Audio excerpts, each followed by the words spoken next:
സെക്ഷനിലോട്ട് വന്നേക്കാണ് accounting principles. അപ്പോൾ accounting principle തുടങ്ങുന്നതിന് മുമ്പ് നമുക്ക് കുറച്ച് ബിസിനസ്, അതായത് നമ്മുടെ അക്കൗണ്ടിങ് യൂസ് ചെയ്യുന്ന കുറച്ച് ബേസിക് ടേംസ് ഉണ്ട്.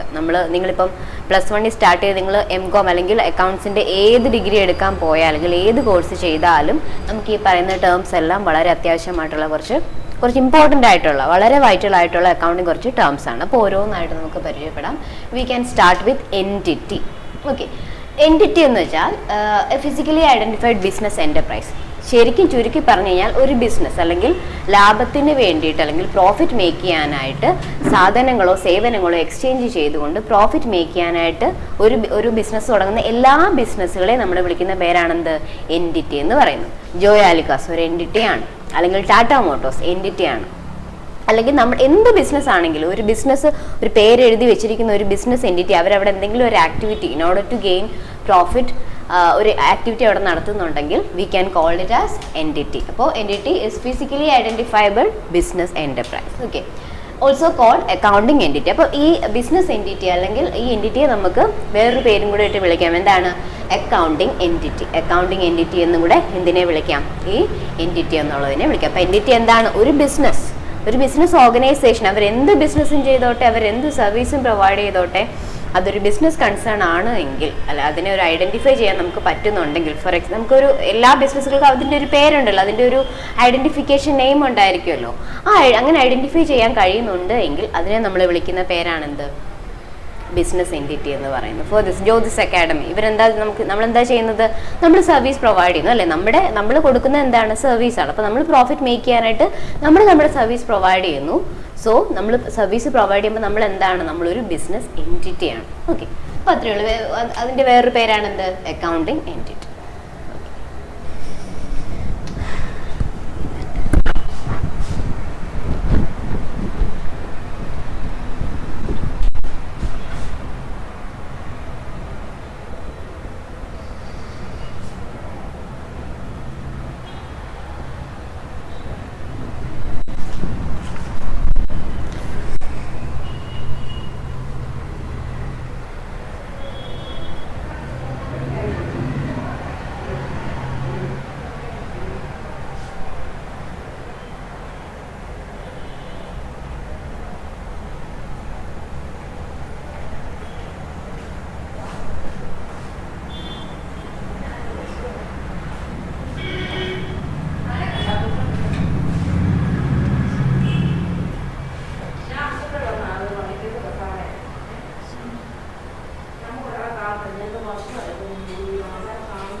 Okay, second term ആണ് event and transactions. Okay, what is event?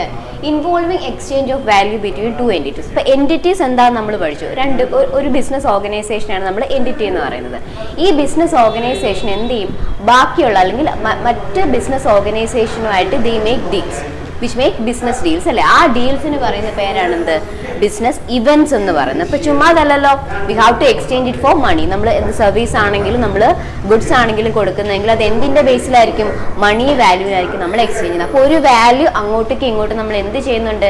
Exchange ചെയ്യുന്നുണ്ടല്ലോ. അപ്പോൾ ആ ഒരു എക്സ്ചേഞ്ചിലൂടെ രണ്ട് എൻറ്റിറ്റീസ് തമ്മിൽ, ഫോർ എക്സാമ്പിൾ ഇപ്പോൾ ടാറ്റ മോട്ടോഴ്സും മാരുതി, ഇവർ രണ്ട് ബിസിനസ് എൻറ്റിറ്റീസ് ആണ്. ഇവർ തമ്മിൽ എന്തെങ്കിലും ഒരു ബിസിനസ് ഡീലിന് വരികയാണെങ്കിൽ അതിന് പറയുന്ന പേരാണെന്ത്? ഇവന്റ്. ബിസിനസ് ഇവന്റ് എന്ന് പറയുന്നത്. അപ്പോൾ ഈ ഒരു ഇവന്റ് നടക്കുമ്പോഴത്തേക്ക് ഒരു മണിയോ അസറ്റോ എന്ത് ചെയ്യേണ്ടി വരും? ഒരു എൻറ്റിറ്റിയിൽ നിന്ന് മറ്റൊരു എൻറ്റിറ്റിയിലേക്ക് നമുക്ക് എക്സ്ചേഞ്ച് ചെയ്യേണ്ടി വരും. അങ്ങനെ വരുന്ന ട്രാൻസാക്ഷൻസിന് പറയുന്ന അല്ലെങ്കിൽ ഇവന്റ്സിന് പറയുന്ന പേരാണെന്ത്? ഇവന്റ്സ് അല്ലെങ്കിൽ ട്രാൻസാക്ഷൻസ് എന്ന് പറയുന്നത്. അപ്പോൾ ട്രാൻസാക്ഷൻ്റെ കാര്യം പറയുമ്പം we have to discuss here two types of transactions. First one, cash transaction, and the other one is credit transaction.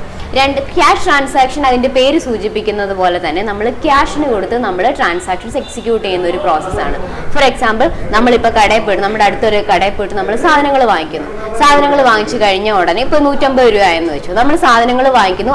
ആ സ്പോട്ടിൽ തന്നെ We have to discuss two types of transactions here. First one, cash transaction, and the other one is credit transaction.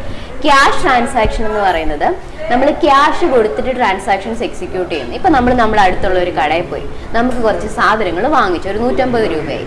നമ്മൾ ആ സ്പോട്ടിൽ തന്നെ നമ്മൾ ആ cash കൊടുക്കുകയും നമ്മൾ ആ സാധനങ്ങൾ വാങ്ങിച്ചുകൊണ്ട് വീട്ടിൽ വരികയും ചെയ്യും.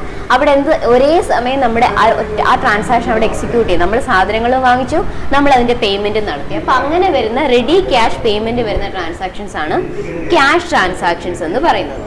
രണ്ടാമത്താണ് credit transaction. We are all humans, right? അപ്പം നമുക്ക് എപ്പോഴും എന്താ ക്യാഷിന് തന്നെ ട്രാൻസാക്ഷൻ നടത്തണമെന്ന് നമുക്ക് നിർബന്ധമൊന്നുമില്ല. ചിലപ്പോൾ നമുക്ക് എന്തെങ്കിലും ബുദ്ധിമുട്ടുകളൊക്കെ വരുമ്പം നമ്മൾ ആരുടെങ്കിലും കടം വാങ്ങിക്കും, അല്ലെങ്കിൽ നമ്മൾ കടയിൽ പോലും നമ്മുടെ നമുക്ക് അറിയാവുന്ന ആൾക്കാരൊക്കെയാണ് ചിലപ്പോൾ നമ്മൾ ചേട്ടാ നാളെ തരാം, അല്ലെങ്കിൽ അടുത്ത ആഴ്ച തരാം, അല്ലെങ്കിൽ ശമ്പളം കിട്ടുമ്പോൾ തരാം, അങ്ങനെയൊക്കെ പറഞ്ഞിട്ട് നമ്മളൊരു അവധി പറഞ്ഞിട്ടായിരിക്കും നമ്മൾ ചിലപ്പോൾ സാധനങ്ങളൊക്കെ വാങ്ങിക്കുന്നുണ്ടായിരിക്കാം. അങ്ങനെ വരുന്ന അല്ലെങ്കിൽ അങ്ങനെ എക്സിക്യൂട്ട് ചെയ്യുന്ന ട്രാൻസാക്ഷൻസിന് പറയുന്ന പേരാണെന്ത്? Credit transaction. അവിടെ എന്ത് നടക്കുന്നില്ല? ആ ഒരു ഒരു ഡെഫിനറ്റ് പീരീഡ് അല്ലെങ്കിൽ ആ ഒരു സമയത്ത് നമ്മൾ എന്ത് നടക്കുന്നില്ല? ക്യാഷ് ട്രാൻസാക്ഷൻ നടത്തുന്നില്ല. പേയ്മെന്റ് എപ്പോഴായിരിക്കും? ഒരു പീരീഡ് കഴിഞ്ഞിട്ട് മാത്രമായിരിക്കും പേയ്മെന്റ് നടത്തുന്നത്. അപ്പം അങ്ങനെ കടത്തിൽ നമ്മൾ ട്രാൻസാക്ഷൻ എക്സിക്യൂട്ട് ചെയ്യുവാണെങ്കിൽ ആ ടൈപ്പ് ട്രാൻസാക്ഷൻസിന് പറയുന്ന പേരാണെന്ത്? Credit transaction. അപ്പോൾ ഇതാണ് രണ്ട് ടൈപ്പ് ട്രാൻസാക്ഷൻസ്. അപ്പോൾ എന്താണ് ഇവന്റ് എന്ന് പറയുന്നത്? രണ്ട് എൻറ്റിറ്റീസ് തമ്മിൽ വാല്യൂസ് അല്ലെങ്കിൽ സർവീസോ ഗുഡ്സോ എക്സ്ചേഞ്ച് ചെയ്യുന്നത് വഴി എക്സ്ചേഞ്ച് ചെയ്യുന്നതിന് പറയുന്ന പേരാണ് ഇവന്റ് ഓ ട്രാൻസാക്ഷൻ. രണ്ട് ട്രാൻസാക്ഷൻസ് ഉണ്ട്. ക്യാഷ് ട്രാൻസാക്ഷൻ, ക്യാഷ് കൊടുത്തിട്ട് നമ്മൾ ഗുഡ്സോ സർവീസോ എക്സ്ചേഞ്ച് ചെയ്യുന്നു. രണ്ടാമത്തെ എന്താണ്? Credit transaction. ക്യാഷ് ആ സ്പോട്ടിൽ ക്യാഷ് പേയ്മെന്റ് നടക്കുന്നില്ല. ക്യാഷ് പേയ്മെന്റ് എപ്പോഴും മാത്രമേ ഉള്ളൂ? ഇൻ എ ഫ്യൂച്ചർ ഡേറ്റിൽ നടക്കും. അത്രയേ ഉള്ളൂ. തേർഡ് ടേം ആണ് ഗുഡ്സ് എന്ന് പറയുന്നത്. Goods articles in which business deals. അതായത് നമ്മൾ എന്ത് ഗുഡ്സ് ആണോ അല്ലെങ്കിൽ നമ്മളൊരു ബിസിനസ് സ്റ്റാർട്ട് ചെയ്യുമല്ലോ, ആ സ്റ്റാർട്ട് ചെയ്യുന്ന സമയത്ത് നമ്മുടെ മെയിൻ പ്രോഡക്റ്റ് എന്താണോ. ഫോർ എക്സാമ്പിൾ ഞാനൊരു ടെക്സ്റ്റൈൽസ് ബിസിനസ് തുടങ്ങാമെന്ന് വെച്ചു. ആ ടെക്സ്റ്റൈൽ ബിസിനസ്സിൽ എൻ്റെ മെയിൻ ഗുഡ്സ് എന്ന് പറയുന്നത് എന്തായിരിക്കും? ക്ലോത്ത്സ് ആയിരിക്കും, അല്ലേ? വെറൈറ്റി ഓഫ് ക്ലോത്ത്സ് ആയിരിക്കും എൻ്റെ മെയിൻ പ്രോഡക്റ്റ്. കാരണം അത് ആൾക്കാർക്ക് കൊടുത്തിട്ടാണ് ഞാൻ എന്തുണ്ടാക്കുന്നത്? പ്രോഫിറ്റ് ഉണ്ടാക്കുന്നത്. അപ്പം അതാണ് എൻ്റെ മെയിൻ പ്രോഡക്റ്റ് എന്ന് പറയുന്നത്. അല്ലെങ്കിൽ എൻ്റെ ബിസിനസ് ഞാൻ ഡീൽ ചെയ്യുന്ന ഏതിലാണ്? ക്ലോത്ത്സിലാണ്. അപ്പൊ ഈ ക്ലോത്ത്സ് എന്ന് പറയുന്നതാണ് എന്ത്? എൻ്റെ ഗുഡ്സ്. അതായത് നമ്മുടെ ബിസിനസ് ചെയ്യുമ്പോൾ നമ്മുടെ മെയിൻ ബിസിനസ് പ്രോഡക്റ്റ് ഏതാണോ അല്ലെങ്കിൽ എന്താണോ നമ്മൾ പബ്ലിക്കിന് ഡെലിവർ ചെയ്യാൻ ഉദ്ദേശിക്കുന്നത് അല്ലെങ്കിൽ ചെയ്യുന്നത്, ആ ഒരു പെർട്ടിക്കുലർ പ്രോഡക്റ്റിന് പറയുന്ന പേരാണ് എന്ത്? ഗുഡ്സ് എന്ന് പറയുന്നത്. അപ്പം എല്ലാ പ്രോഡക്റ്റ്സ് അല്ലെങ്കിൽ നമ്മുടെ ബിസിനസ്സിൽ ഉപയോഗിക്കുന്ന എല്ലാ പ്രോഡക്ട്സും എന്തല്ല? ഗുഡ്സ് അല്ല ഒരിക്കലും. ഫോർ എക്സാമ്പിൾ ഇപ്പം ഞാൻ ടെക്സ്റ്റൈൽ ബിസിനസിന്റെ കാര്യം പറഞ്ഞല്ലോ. ആ ടെക്സ്റ്റൈൽ ബിസിനസ്സിൽ ഞാൻ വിൽക്കാനായിട്ട് അല്ലെങ്കിൽ ആൾക്കാർക്ക് വന്ന് പർച്ചേസ് ചെയ്യാനായിട്ട് വാങ്ങിച്ചു വെച്ചിരിക്കുന്ന ക്ലോത്ത്സ് മാത്രമാണ് എൻ്റെ ഗുഡ്സ് എന്ന് പറയുന്നത്. ഞാൻ ചിലപ്പോൾ എൻ്റെ ടെക്സ്റ്റൈൽസിൽ ഫാൻ വാങ്ങിച്ചിട്ടുണ്ടായിരിക്കാം, സ്റ്റൂൾ ഉണ്ടായിരിക്കാം, ലൈറ്റ് ഉണ്ടായിരിക്കും. ഇതൊന്നും എന്തല്ല? എൻ്റെ ഗുഡ്സ് അല്ല. കാരണം അതൊക്കെ നമ്മൾ വിൽക്കാനാണ് ഇട്ടേക്കുന്നത്. അല്ല, അതൊക്കെ നമ്മുടെ പേഴ്സണൽ യൂസിന് വേണ്ടി, നമ്മുടെ ആവശ്യത്തിന് വേണ്ടി നമ്മൾ വാങ്ങിച്ചിട്ടേക്കുന്നതാണ്. പക്ഷെ അപ്പൊ അതൊന്നും എന്തല്ല? ഒരിക്കലും ഗുഡ്സിനകത്ത് വരത്തില്ല. അത് ഗുഡ്സ് ആവണമെങ്കിൽ അതെന്തായിരിക്കണം? ആൾക്കാർക്ക് വിൽക്കാനായിട്ട്, ആൾക്കാർക്ക് വന്ന് പൈസ തന്നിട്ട് അത് എടുക്കാനോ അല്ലെങ്കിൽ അത് കൊണ്ടുപോകാനുള്ള ആ ഒരു ഓപ്ഷൻ ഉണ്ടെങ്കിൽ മാത്രമേ അതിനെ നമ്മൾ എന്തായിട്ട് റെക്കഗ്നൈസ് ചെയ്യാറുള്ളൂ? ഗുഡ്സ് എന്ന് നമ്മൾ റെക്കഗ്നൈസ് ചെയ്യാറുള്ളൂ. അപ്പം ഇവിടെ നോക്കി, purchased for the purpose of using them in business. നമ്മുടെ ബിസിനസ്സിൽ ഉപയോഗിക്കാൻ വേണ്ടി മാത്രം, അല്ലെങ്കിൽ നമ്മളൊരു ആൾക്കാർക്ക് വന്ന് പർച്ചേസ് ചെയ്ത് പേയ്മെന്റ് നടത്തി സാധനം എടുത്തുകൊണ്ട് പോകാൻ വേണ്ടി അതിനുവേണ്ടി വെച്ചിരിക്കുന്നതാണെങ്കിൽ മാത്രമേ അതിനെ എന്തായിട്ട് നമ്മൾ കാണേണ്ടതുള്ളൂ? ഗുഡ്സ് ആയിട്ട് കാണേണ്ടതുള്ളൂ. അതർവൈസ് നമ്മുടെ പേഴ്സണൽ യൂസിന് വേണ്ടി ഒന്നും വാങ്ങിച്ചു വെച്ചിരിക്കുന്ന ഒന്നും എന്തല്ല? ഗുഡ്സ് അല്ല. അപ്പൊ ഇതാണ് ഗുഡ്സ് എന്ന് പറയുന്നത്. ഓക്കെ, അടുത്ത ടേം ആണ് ഡെറ്റർ എന്ന് പറയുന്നത്. Debtor. Okay, debtor is a person who owes money to business. അതായത് നമ്മുടെ ബിസിനസ്സിന് അല്ലെങ്കിൽ നമുക്ക് പൈസ തരാനുള്ള, ഇങ്ങോട്ടേക്ക് പൈസ തരാനുള്ള ആൾക്കാരെയാണ് നമ്മൾ ഡെറ്റർ എന്ന് വിളിക്കുന്നത്. നമ്മൾ പറഞ്ഞു നമുക്ക് എപ്പോഴും ക്യാഷിലൊന്നും ട്രാൻസാക്ഷൻ ചിലപ്പോൾ എക്സിക്യൂട്ട് ചെയ്യാൻ പറ്റിയെന്ന് വരത്തില്ല. അങ്ങനെ സമയത്ത് നമ്മൾ എന്ത് ചെയ്യും? നമ്മൾ ക്രെഡിറ്റിന് അല്ലെങ്കിൽ നമ്മൾ കടം സാധനങ്ങൾ കൊടുക്കേണ്ടതായിട്ട് വരും, അല്ലേ? ഇപ്പം ഞാനൊരു ബിസിനസ്, ഞാൻ നേരത്തെ പറഞ്ഞു ഞാൻ ടെക്സ്റ്റൈൽസ് ബിസിനസ് നടത്തുകയാണ്. അപ്പോൾ എൻ്റെ വീടിൻ്റെ അടുത്തുള്ള ചേച്ചി മോടെ ബർത്ത്ഡേ ആണ്, എനിക്കൊരു ഉടുപ്പ് വേണം, ഇപ്പം എൻ്റെ പൈസ ഇല്ല, ഞാൻ പിന്നെ തരാമെന്നും പറഞ്ഞുകൊണ്ട് എൻ്റെ കയ്യിൽ നിന്ന് ഒരു ഉടുപ്പ് വാങ്ങിച്ചുകൊണ്ട് പോയി. അപ്പോൾ അവിടെ എനിക്ക് എൻ്റെ സാധനം പോവുകയും ചെയ്തു, അതേസമയം എനിക്ക് ക്യാഷ് കിട്ടിയോ? ഇല്ല. അപ്പൊ ഇതിനെയാണ് നമ്മൾ ക്രെഡിറ്റ് ട്രാൻസാക്ഷൻ എന്ന് പറയുന്നത്. അപ്പൊ അങ്ങനെ വരുന്ന സമയത്ത് ആ ചേച്ചി എനിക്ക് പൈസ തരണം, ശരിയല്ലേ? ആ ഉടുപ്പിന്റെ പൈസ ആ ചേച്ചി എനിക്ക് പിന്നീട് ഒരു ദിവസം തരണം. ഞാൻ ഫ്രീ ആയിട്ടൊന്നും കൊടുത്താലല്ലോ. അപ്പൊ അങ്ങനെ കൊടുക്കേണ്ട ഒരാൾ ഞങ്ങൾ തമ്മിൽ എന്താ ഒരു ഡീൽ അവിടെ വന്നേക്കാണ്, ഇത്ര ദിവസത്തിനുള്ളിൽ അല്ലെങ്കിൽ പൈസ ഞാൻ പിന്നെ തന്നോളാം എന്നൊരു ഡീൽ അവിടെ വന്നത് കൊണ്ട് ആ ചേച്ചി എനിക്ക് ആരാണ്? ഡെറ്റർ. ആരാണ്? ഡെറ്റർ. അപ്പൊ എങ്ങനെ എപ്പോഴാണ് നമുക്ക് ഡെറ്റർ ഉണ്ടാവുന്നത്? ഒരാള് നമ്മുടെ അടുത്തുനിന്ന് എന്തെങ്കിലും ഒരാളെന്ന് പറഞ്ഞാൽ നമ്മുടെ ബിസിനസ്സിനെ ചിന്തിക്കണം കേട്ടോ, നമ്മുടെ പേഴ്സണൽ അല്ല, നമ്മുടെ ബിസിനസിന്റെ കാര്യം നമ്മൾ ചിന്തിക്കണം. നമ്മുടെ ബിസിനസ്സിലോട്ട് പൈസ തരാനുള്ള, ഇങ്ങോട്ടേക്ക് പൈസ തരാനുള്ള ആൾക്കാരെയാണ് നമ്മൾ എന്തെന്ന് പറയുന്നത്? ഡെറ്റർ എന്ന് വിളിക്കുന്നത്. നമ്മൾ എന്തെങ്കിലും ക്രെഡിറ്റിന് പർച്ചേസ് ചെയ്തത്, ഇപ്പൊ നേരത്തെ പറഞ്ഞ എക്സാമ്പിൾ, ആ ചേച്ചി എൻ്റെ ആ ഒരു ഉടുപ്പ് ക്രെഡിറ്റിനാ പർച്ചേസ് ചെയ്തത്, ക്യാഷിനാണോ? ക്യാഷ് തന്നോ? ക്യാഷ് എനിക്ക് കിട്ടിയാലേ എനിക്ക് എന്ത് പറയാൻ പറ്റത്തുള്ളൂ? ക്യാഷ് ട്രാൻസാക്ഷൻ എന്ന് നമുക്ക് പറയാൻ പറ്റത്തുള്ളൂ. പക്ഷെ പുള്ളിക്കാരി എനിക്ക് പൈസ തന്നിട്ടില്ല, അതേസമയം എൻ്റെ സാധനം പോവുകയും ചെയ്തു. അപ്പം ആ ചേച്ചി എനിക്ക് പൈസ തരണം. അപ്പൊ ആ പുള്ളിക്കാരി, ആ ചേച്ചി ആരാണ്? എനിക്ക് ഡെറ്റർ ആണ്, നമ്മുടെ ബിസിനസ്സിന് ഡെറ്റർ ആണ്. ഓക്കെ, അപ്പൊ ആരാ ഡെറ്റർ? നമുക്ക് ഇങ്ങോട്ടേക്ക് പൈസ തരാനുള്ള ആൾക്കാരാണ് ഡെറ്റർ എന്ന് വിളിക്കുന്നത്. ഓക്കെ, അടുത്ത ടേം ആണ് ബുക്സ് ഓഫ് അക്കൗണ്ട്സ് എന്ന് പറയുന്നത്. നമ്മൾ ബിസിനസ്സിൽ നമ്മൾ ബുക്സ് മെയിൻറ്റെയിൻ ചെയ്യണം in order to record all those transactions അല്ലേ.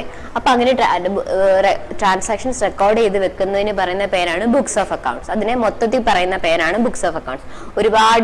ഒരുപാട് ബുക്സുകളും സബ്സിഡറി ബുക്സും ഒക്കെ നമ്മൾ ഫസ്റ്റ് ചാപ്റ്ററിൽ നമ്മൾ ഡീൽ ചെയ്തിരുന്നു. പ്രധാനമായിട്ട് നമ്മൾ ജേർണൽ, ലെഡ്ജർ, പിന്നെ അതുപോലെ തന്നെ അതിന്റെ സബ്സിക്വന്റ് ആയിട്ട് വരുന്ന trial balance, trading account, P&L account, അങ്ങനെ കുറേ അക്കൗണ്ട്സ് ആണ് നമ്മൾ പ്രിപ്പയർ ചെയ്യുന്നത്. അപ്പൊ അതിനെല്ലാം കൂടെ ചേർത്തിട്ട് പറയുന്ന പേരാണ് എന്ത്? ബുക്സ് ഓഫ് അക്കൗണ്ട്സ് എന്ന് പറയുന്നത്. ഓക്കെ, ഫസ്റ്റ് തുടങ്ങുന്നത് ജേർണൽ തൊട്ടിട്ടാണ്. Journal, ledger, trial balance, balance sheet, അങ്ങനെ പോയിക്കൊണ്ടിരിക്കും. അപ്പം എല്ലാത്തിനും കൂടെ ചേർത്ത് പറയുന്ന പേരാണ് ബുക്സ് ഓഫ് അക്കൗണ്ട്സ്. ഓക്കെ, അപ്പൊ നമ്മൾ പറഞ്ഞു എല്ലാ അക്കൗണ്ട്സിനും കൂടെ ചേർത്ത് പറയുന്ന പേരാണ് ബുക്സ് ഓഫ് അക്കൗണ്ട്സ് എന്ന് പറഞ്ഞു. Starting with journal. ഈ അക്കൗണ്ട്സിനകത്ത് തന്നെ കുറച്ച് ഈ അക്കൗണ്ട്സിൽ തന്നെ നമ്മൾ അറിഞ്ഞിരിക്കേണ്ട കുറച്ച് ടേംസ് ഒക്കെ ഉണ്ട്. അത് എന്തൊക്കെയാന്ന് നോക്കാം. First one, entry. നമ്മൾ ഒരു ട്രാൻസാക്ഷൻ നമ്മൾ ബുക്സിൽ റെക്കോർഡ് ചെയ്യുന്നതിന്, അപ്പൊ എന്താണ് നമ്മൾ ആ റെക്കോർഡ് ചെയ്യുന്ന ഒരു മാറ്റർ ഉണ്ടായിരിക്കുമല്ലോ, ആ മാറ്ററിന് പറയുന്ന പേരാണ് എൻട്രി. ഫോർ എക്സാമ്പിൾ, നമ്മുടെ അടുത്തുനിന്ന് ഇപ്പോൾ ഒരാൾ 500 രൂപയ്ക്ക് നമ്മൾ സാധനം വാങ്ങിച്ച് സെയിലായി പോയി എങ്കിൽ അത് നമ്മൾ ബുക്സിൽ റെക്കോർഡ് ചെയ്യുമല്ലോ. ആ റെക്കോർഡ് ചെയ്യുന്ന ഫാക്ടിന് പറയുന്ന പേരാണ് എന്ത്? എൻട്രി. ജേർണൽ അറിയാമല്ലോ, ആദ്യമായിട്ട് നമ്മൾ ട്രാൻസാക്ഷൻ റെക്കോർഡ് ചെയ്യുന്ന ഒരു സ്റ്റേറ്റ്മെന്റിന്റെ പറയുന്ന പേരാണ് ജേർണൽ. ലെഡ്ജർ അറിയാം, അതായത് ഫസ്റ്റ് ചാപ്റ്ററിൽ നമ്മൾ എല്ലാം ഡീൽ ചെയ്തതാണ്. അപ്പൊ ലെഡ്ജർ എന്ന് പറഞ്ഞാൽ നമ്മൾ ജേർണലിൽ കളക്ട് ചെയ്യുന്ന ട്രാൻസാക്ഷൻസ് ഒക്കെ നമ്മൾ ഐറ്റം ബൈ ഐറ്റം ആയിട്ട്, അല്ലെങ്കിൽ ഒരേ നേച്ചറിലുള്ള ട്രാൻസാക്ഷൻസ് ഒരേ തരത്തിൽ നമ്മൾ എന്ത് ചെയ്യുന്നു? അറേഞ്ച് ചെയ്യുന്നതാണ് ഏതിൽ? ലെഡ്ജറിൽ. പിന്നെ അക്കൗണ്ട്, ഇതാണ് അക്കൗണ്ട് ഒക്കെ നമ്മൾ കണ്ടതാണ്. ഇതാണ് അക്കൗണ്ടിന്റെ ഫോർമാറ്റ് എന്ന് പറയുന്നത്. അതായത് ഒരു ഡെബിറ്റ് സൈഡ് ഉണ്ടായിരിക്കും, ഒരു ക്രെഡിറ്റ് സൈഡ് ഉണ്ടായിരിക്കും, ഇവിടെ എമൗണ്ട് ഉണ്ടായിരിക്കും. ഇത് ഡെബിറ്റ് സൈഡിന്റെ എമൗണ്ട്, ഇത് ക്രെഡിറ്റ്. ഇവിടെ ഒരു ഡേറ്റ് ഉണ്ടായിരിക്കും. ഡേറ്റ്, ഇത് പർട്ടിക്കുലേഴ്സ് കോളമാണ്. ഇത് രണ്ടും ഡേറ്റ്, പർട്ടിക്കുലേഴ്സ്, എമൗണ്ട്. വീണ്ടും ഇത് ഡെബിറ്റ് സൈഡിലെ എത്ര ഐറ്റം, പിന്നെ ക്രെഡിറ്റിലും ഡേറ്റ്, പർട്ടിക്കുലേഴ്സ്, എമൗണ്ട്. ഇത്രയാണ് അക്കൗണ്ടിന്റെ പറ്റി. അതായത് അക്കൗണ്ട്സിൽ അറിഞ്ഞിരിക്കുക, അക്കൗണ്ട് വരയ്ക്കുമ്പോൾ അതിനറിഞ്ഞിരിക്കേണ്ട കുറച്ച് കാര്യങ്ങളുണ്ട്. അക്കൗണ്ടിങ് പ്രിൻസിപ്പിൾ തുടങ്ങുന്നതിന് മുമ്പ് നമുക്ക് കുറച്ച് ബിസിനസ്, അതായത് നമ്മുടെ അക്കൗണ്ടിങ് യൂസ് ചെയ്യുന്ന കുറച്ച് ബേസിക് ടേംസ് ഉണ്ട്. നിങ്ങളിപ്പം +1 സ്റ്റാർട്ട് ചെയ്ത് നിങ്ങൾ M.Com അല്ലെങ്കിൽ അക്കൗണ്ട്സിന്റെ ഏത് ഡിഗ്രി എടുക്കാൻ പോയാൽ, അല്ലെങ്കിൽ ഏത് കോഴ്സ് ചെയ്താലും നമുക്ക് ഈ പറയുന്ന ടേംസ് എല്ലാം വളരെ അത്യാവശ്യമായിട്ടുള്ള കുറച്ച് ഇമ്പോർട്ടൻ്റ് ആയിട്ടുള്ള, വളരെ വൈറ്റൽ ആയിട്ടുള്ള അക്കൗണ്ടിങ് കുറച്ച് ടേംസ് ആണ്. അപ്പോൾ ഓരോന്നായിട്ട് നമുക്ക് പരിചയപ്പെടാം. We can start with entity. Okay, entity എന്ന് വെച്ചാൽ ഫിസിക്കലി ഐഡന്റിഫൈഡ് ബിസിനസ് എന്റർപ്രൈസ്. ശരിക്കും ചുരുക്കി പറഞ്ഞു കഴിഞ്ഞാൽ ഒരു ബിസിനസ് അല്ലെങ്കിൽ ലാഭത്തിന് വേണ്ടിയിട്ട് അല്ലെങ്കിൽ പ്രോഫിറ്റ് മേക്ക് ചെയ്യാനായിട്ട് സാധനങ്ങളോ സേവനങ്ങളോ എക്സ്ചേഞ്ച് ചെയ്തുകൊണ്ട് പ്രോഫിറ്റ് മേക്ക് ചെയ്യാനായിട്ട് ഒരു ബിസിനസ് തുടങ്ങുന്ന എല്ലാ ബിസിനസ്സുകളെയും നമ്മൾ വിളിക്കുന്ന പേരാണെന്ത്? എൻറ്റിറ്റി എന്ന് പറയുന്നത്. ജോയ് ആലുക്കാസ് ഒരു എൻറ്റിറ്റിയാണ്, അല്ലെങ്കിൽ ടാറ്റ മോട്ടോഴ്സ് എൻറ്റിറ്റിയാണ്. അല്ലെങ്കിൽ നമ്മൾ എന്ത് ബിസിനസ് ആണെങ്കിലും ഒരു പേര് എഴുതി വെച്ചിരിക്കുന്ന ഒരു ബിസിനസ് എൻറ്റിറ്റി, അവരവിടെ എന്തെങ്കിലും ഒരു activity in order to gain profit ഒരു ആക്ടിവിറ്റി അവിടെ നടത്തുന്നുണ്ടെങ്കിൽ we can call it as entity. അപ്പോൾ entity is physically identifiable business enterprise. Okay, also called accounting entity. അപ്പോൾ ഈ ബിസിനസ് എൻറ്റിറ്റി അല്ലെങ്കിൽ ഈ എൻറ്റിറ്റിയെ നമുക്ക് വേറൊരു പേരും കൂടെ ഇട്ട് വിളിക്കാം. എന്താണ്? Accounting entity. അക്കൗണ്ടിങ് എൻറ്റിറ്റി എന്നും കൂടെ എന്തിനെ വിളിക്കാം? ഈ എൻറ്റിറ്റി എന്നുള്ളതിനെ വിളിക്കാം. അപ്പോൾ എൻറ്റിറ്റി എന്താണ്? ഒരു ബിസിനസ് ഓർഗനൈസേഷൻ. അവരെന്ത് ബിസിനസ്സും ചെയ്തോട്ടെ, അവരെന്ത് സർവീസും പ്രൊവൈഡ് ചെയ്തോട്ടെ, അതൊരു ബിസിനസ് കൺസേൺ ആണ് എങ്കിൽ, അല്ല അതിനെ ഒരു ഐഡന്റിഫൈ ചെയ്യാൻ നമുക്ക് പറ്റുന്നുണ്ടെങ്കിൽ, ഫോർ എക്സാമ്പിൾ നമുക്കൊരു എല്ലാ ബിസിനസ്സുകൾക്കും അതിൻ്റെ ഒരു പേരുണ്ടല്ലോ, അതിൻ്റെ ഒരു ഐഡന്റിഫിക്കേഷൻ നെയിം ഉണ്ടായിരിക്കുമല്ലോ. അങ്ങനെ ഐഡന്റിഫൈ ചെയ്യാൻ കഴിയുന്നുണ്ട് എങ്കിൽ അതിനെ നമ്മൾ വിളിക്കുന്ന പേരാണെന്ത്? ബിസിനസ് എൻറ്റിറ്റി എന്ന് പറയുന്നത്. ഫോർ ദിസ് ജ്യോതിസ് അക്കാഡമി നമ്മളെന്താ ചെയ്യുന്നത്, നമ്മൾ സർവീസ് പ്രൊവൈഡ് ചെയ്യുന്നു അല്ലേ. നമ്മൾ കൊടുക്കുന്ന എന്താണ്, സർവീസാണ്. അപ്പോൾ നമ്മൾ പ്രോഫിറ്റ് മേക്ക് ചെയ്യാനായിട്ട് നമ്മുടെ സർവീസ് പ്രൊവൈഡ് ചെയ്യുന്നു. സോ നമ്മൾ സർവീസ് പ്രൊവൈഡ് ചെയ്യുമ്പോൾ നമ്മൾ എന്താണ്, നമ്മളൊരു ബിസിനസ് എൻറ്റിറ്റിയാണ്. ഓക്കെ, അപ്പോൾ അത്രയേ ഉള്ളൂ. അതിൻ്റെ വേറൊരു പേരാണ് എന്ത്, accounting entity.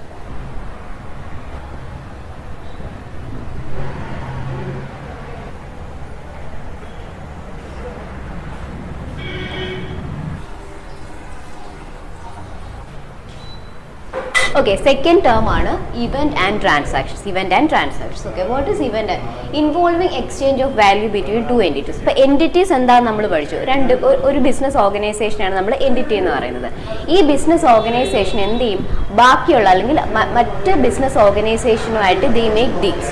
which make business deals അല്ലേ. ആ ഡീൽസിന് പറയുന്ന പേരാണ് എന്ത്, ബിസിനസ് ഇവന്റ്സ് എന്ന് പറയുന്നത്. അപ്പോൾ ചുമ്മാതല്ലല്ലോ, we have to exchange it for money. നമ്മൾ എന്ത് സർവീസ് ആണെങ്കിലും നമ്മൾ ഗുഡ്സ് ആണെങ്കിലും കൊടുക്കുന്നതെങ്കിൽ അത് എന്തിൻ്റെ ബേസിലായിരിക്കും, മണി വാല്യൂവിലായിരിക്കും നമ്മൾ എക്സ്ചേഞ്ച് ചെയ്യുന്നത്. അപ്പോൾ ഒരു വാല്യൂ അങ്ങോട്ടേക്ക് ഇങ്ങോട്ട് നമ്മൾ എന്ത് ചെയ്യുന്നുണ്ട്, എക്സ്ചേഞ്ച് ചെയ്യുന്നുണ്ടല്ലോ. അപ്പോൾ ആ ഒരു എക്സ്ചേഞ്ചിലൂടെ രണ്ട് എൻറ്റിറ്റീസ് തമ്മിൽ, ഫോർ എക്സാമ്പിൾ ഇപ്പോൾ ടാറ്റ മോട്ടോഴ്സും മാരുതി, ഇവർ രണ്ട് ബിസിനസ് എൻറ്റിറ്റീസ് ആണ്. ഇവർ തമ്മിൽ എന്തെങ്കിലും ഒരു ബിസിനസ് ഡീലിന് വരികയാണെങ്കിൽ അതിന് പറയുന്ന പേരാണ് എന്ത്, ഇവന്റ്, ബിസിനസ് ഇവന്റ് എന്ന് പറയുന്നത്. അപ്പൊ ഈ ഒരു ഇവന്റ് നടക്കുമ്പോഴത്തേക്ക് ഒരു മണിയോ അസറ്റോ എന്ത് ചെയ്യേണ്ടി വരും, ഒരു എൻറ്റിറ്റിയിൽ നിന്ന് മറ്റൊരു എൻറ്റിറ്റിയിലേക്ക് നമുക്ക് എക്സ്ചേഞ്ച് ചെയ്യേണ്ടി വരും. അങ്ങനെ വരുന്ന ട്രാൻസാക്ഷൻസിന് പറയുന്ന അല്ലെങ്കിൽ ഇവന്റ്സിന് പറയുന്ന പേരാണ് എന്ത്, ഇവന്റ്സ് അല്ലെങ്കിൽ ട്രാൻസാക്ഷൻസ് എന്ന് പറയുന്നത്. അപ്പൊ ട്രാൻസാക്ഷന്റെ കാര്യം പറയുമ്പം we have to discuss here two types of transactions. First one, cash transaction, and the other one is credit transaction. Cash transaction എന്ന് പറയുന്നത് നമ്മൾ ക്യാഷ് കൊടുത്തിട്ട് ട്രാൻസാക്ഷൻസ് എക്സിക്യൂട്ട് ചെയ്യുന്നു. ഇപ്പം നമ്മൾ അടുത്തുള്ള ഒരു കടയിൽ പോയി നമുക്ക് കുറച്ച് സാധനങ്ങൾ വാങ്ങിച്ചു, ഒരു 150 രൂപയായി. നമ്മൾ ആ സ്പോട്ടിൽ തന്നെ നമ്മൾ ആ ക്യാഷ് കൊടുക്കുകയും നമ്മൾ ആ സാധനങ്ങൾ വാങ്ങിച്ചുകൊണ്ട് വീട്ടിൽ വരികയും ചെയ്യും. അവിടെ ഒരേ സമയം നമ്മുടെ ആ ട്രാൻസാക്ഷൻ അവിടെ എക്സിക്യൂട്ട് ചെയ്യും. നമ്മൾ സാധനങ്ങൾ വാങ്ങിച്ചു, നമ്മൾ അതിൻ്റെ പേയ്മെൻറ്റ് നടത്തി. അപ്പം അങ്ങനെ വരുന്ന റെഡി ക്യാഷ് പേയ്മെൻറ്റ് വരുന്ന ട്രാൻസാക്ഷൻസ് ആണ് ക്യാഷ് ട്രാൻസാക്ഷൻസ് എന്ന് പറയുന്നത്. രണ്ടാമത്താണ് credit transaction. We are all humans, right? അപ്പം നമുക്ക് എപ്പോഴും എന്താ ക്യാഷിന് തന്നെ ട്രാൻസാക്ഷൻ നടത്തണമെന്ന് നമുക്ക് നിർബന്ധമൊന്നുമില്ല. ചിലപ്പോൾ നമുക്ക് എന്തെങ്കിലും ബുദ്ധിമുട്ടുകളൊക്കെ വരുമ്പം നമ്മൾ ആരുടെങ്കിലും കടം വാങ്ങിക്കും, അല്ലെങ്കിൽ നമ്മൾ കടയിൽ പോയി നമുക്ക് അറിയാവുന്ന ആൾക്കാരൊക്കെയാണ് ചിലപ്പോൾ നമ്മൾ ചേട്ടാ നാളെ തരാം, അല്ലെങ്കിൽ അടുത്ത ആഴ്ച തരാം, അല്ലെങ്കിൽ ശമ്പളം കിട്ടുമ്പോൾ തരാം, അങ്ങനെയൊക്കെ പറഞ്ഞിട്ട് നമ്മളൊരു അവധി പറഞ്ഞിട്ടായിരിക്കും നമ്മൾ ചിലപ്പോൾ സാധനങ്ങളൊക്കെ വാങ്ങിക്കുന്നുണ്ടായിരിക്കാം. അങ്ങനെ വരുന്ന അല്ലെങ്കിൽ അങ്ങനെ എക്സിക്യൂട്ട് ചെയ്യുന്ന ട്രാൻസാക്ഷൻസിന് പറയുന്ന പേരാണെന്ത്, ക്രെഡിറ്റ് ട്രാൻസാക്ഷൻ. അവിടെ എന്ത് നടക്കുന്നില്ല, ആ ഒരു ഡെഫിനറ്റ് പീരീഡ് അല്ലെങ്കിൽ ആ ഒരു സമയത്ത് നമ്മൾ എന്ത് നടക്കുന്നില്ല, ക്യാഷ് ട്രാൻസാക്ഷൻ നടത്തുന്നില്ല. പേയ്മെന്റ് എപ്പോഴായിരിക്കും, ഒരു പീരീഡ് കഴിഞ്ഞിട്ട് മാത്രമായിരിക്കും പേയ്മെന്റ് നടത്തുന്നത്. അപ്പം അങ്ങനെ കടത്തിൽ നമ്മൾ ട്രാൻസാക്ഷൻ എക്സിക്യൂട്ട് ചെയ്യുവാണെങ്കിൽ ആ ടൈപ്പ് ട്രാൻസാക്ഷൻസിന് പറയുന്ന പേരാണെന്ത്, ക്രെഡിറ്റ് ട്രാൻസാക്ഷൻ. അപ്പോൾ ഇതാണ് രണ്ട് ടൈപ്പ് ട്രാൻസാക്ഷൻസ്. അപ്പോൾ എന്താണ് ഇവന്റ് എന്ന് പറയുന്നത്, രണ്ട് എൻറ്റിറ്റീസ് തമ്മിൽ വാല്യൂസ് അല്ലെങ്കിൽ സർവീസോ ഗുഡ്സോ എക്സ്ചേഞ്ച് ചെയ്യുന്നത് വഴി എക്സ്ചേഞ്ച് ചെയ്യുന്നതിന് പറയുന്ന പേരാണ് ഇവന്റ് ഓ ട്രാൻസാക്ഷൻ. രണ്ട് ട്രാൻസാക്ഷൻസ് ഉണ്ട്. ക്യാഷ് ട്രാൻസാക്ഷൻ, ക്യാഷ് കൊടുത്തിട്ട് നമ്മൾ ഗുഡ്സോ സർവീസോ എക്സ്ചേഞ്ച് ചെയ്യുന്നു. രണ്ടാമത്തെ എന്താണ്, ക്രെഡിറ്റ് ട്രാൻസാക്ഷൻ. ക്യാഷ് ആ സ്പോട്ടിൽ ക്യാഷ് പേയ്മെന്റ് നടക്കുന്നില്ല. ക്യാഷ് പേയ്മെന്റ് എപ്പോഴും മാത്രമേ ഉള്ളൂ, പിന്നെ ഫ്യൂച്ചർ ഡേറ്റിൽ നടക്കും. അത്രയേ ഉള്ളൂ.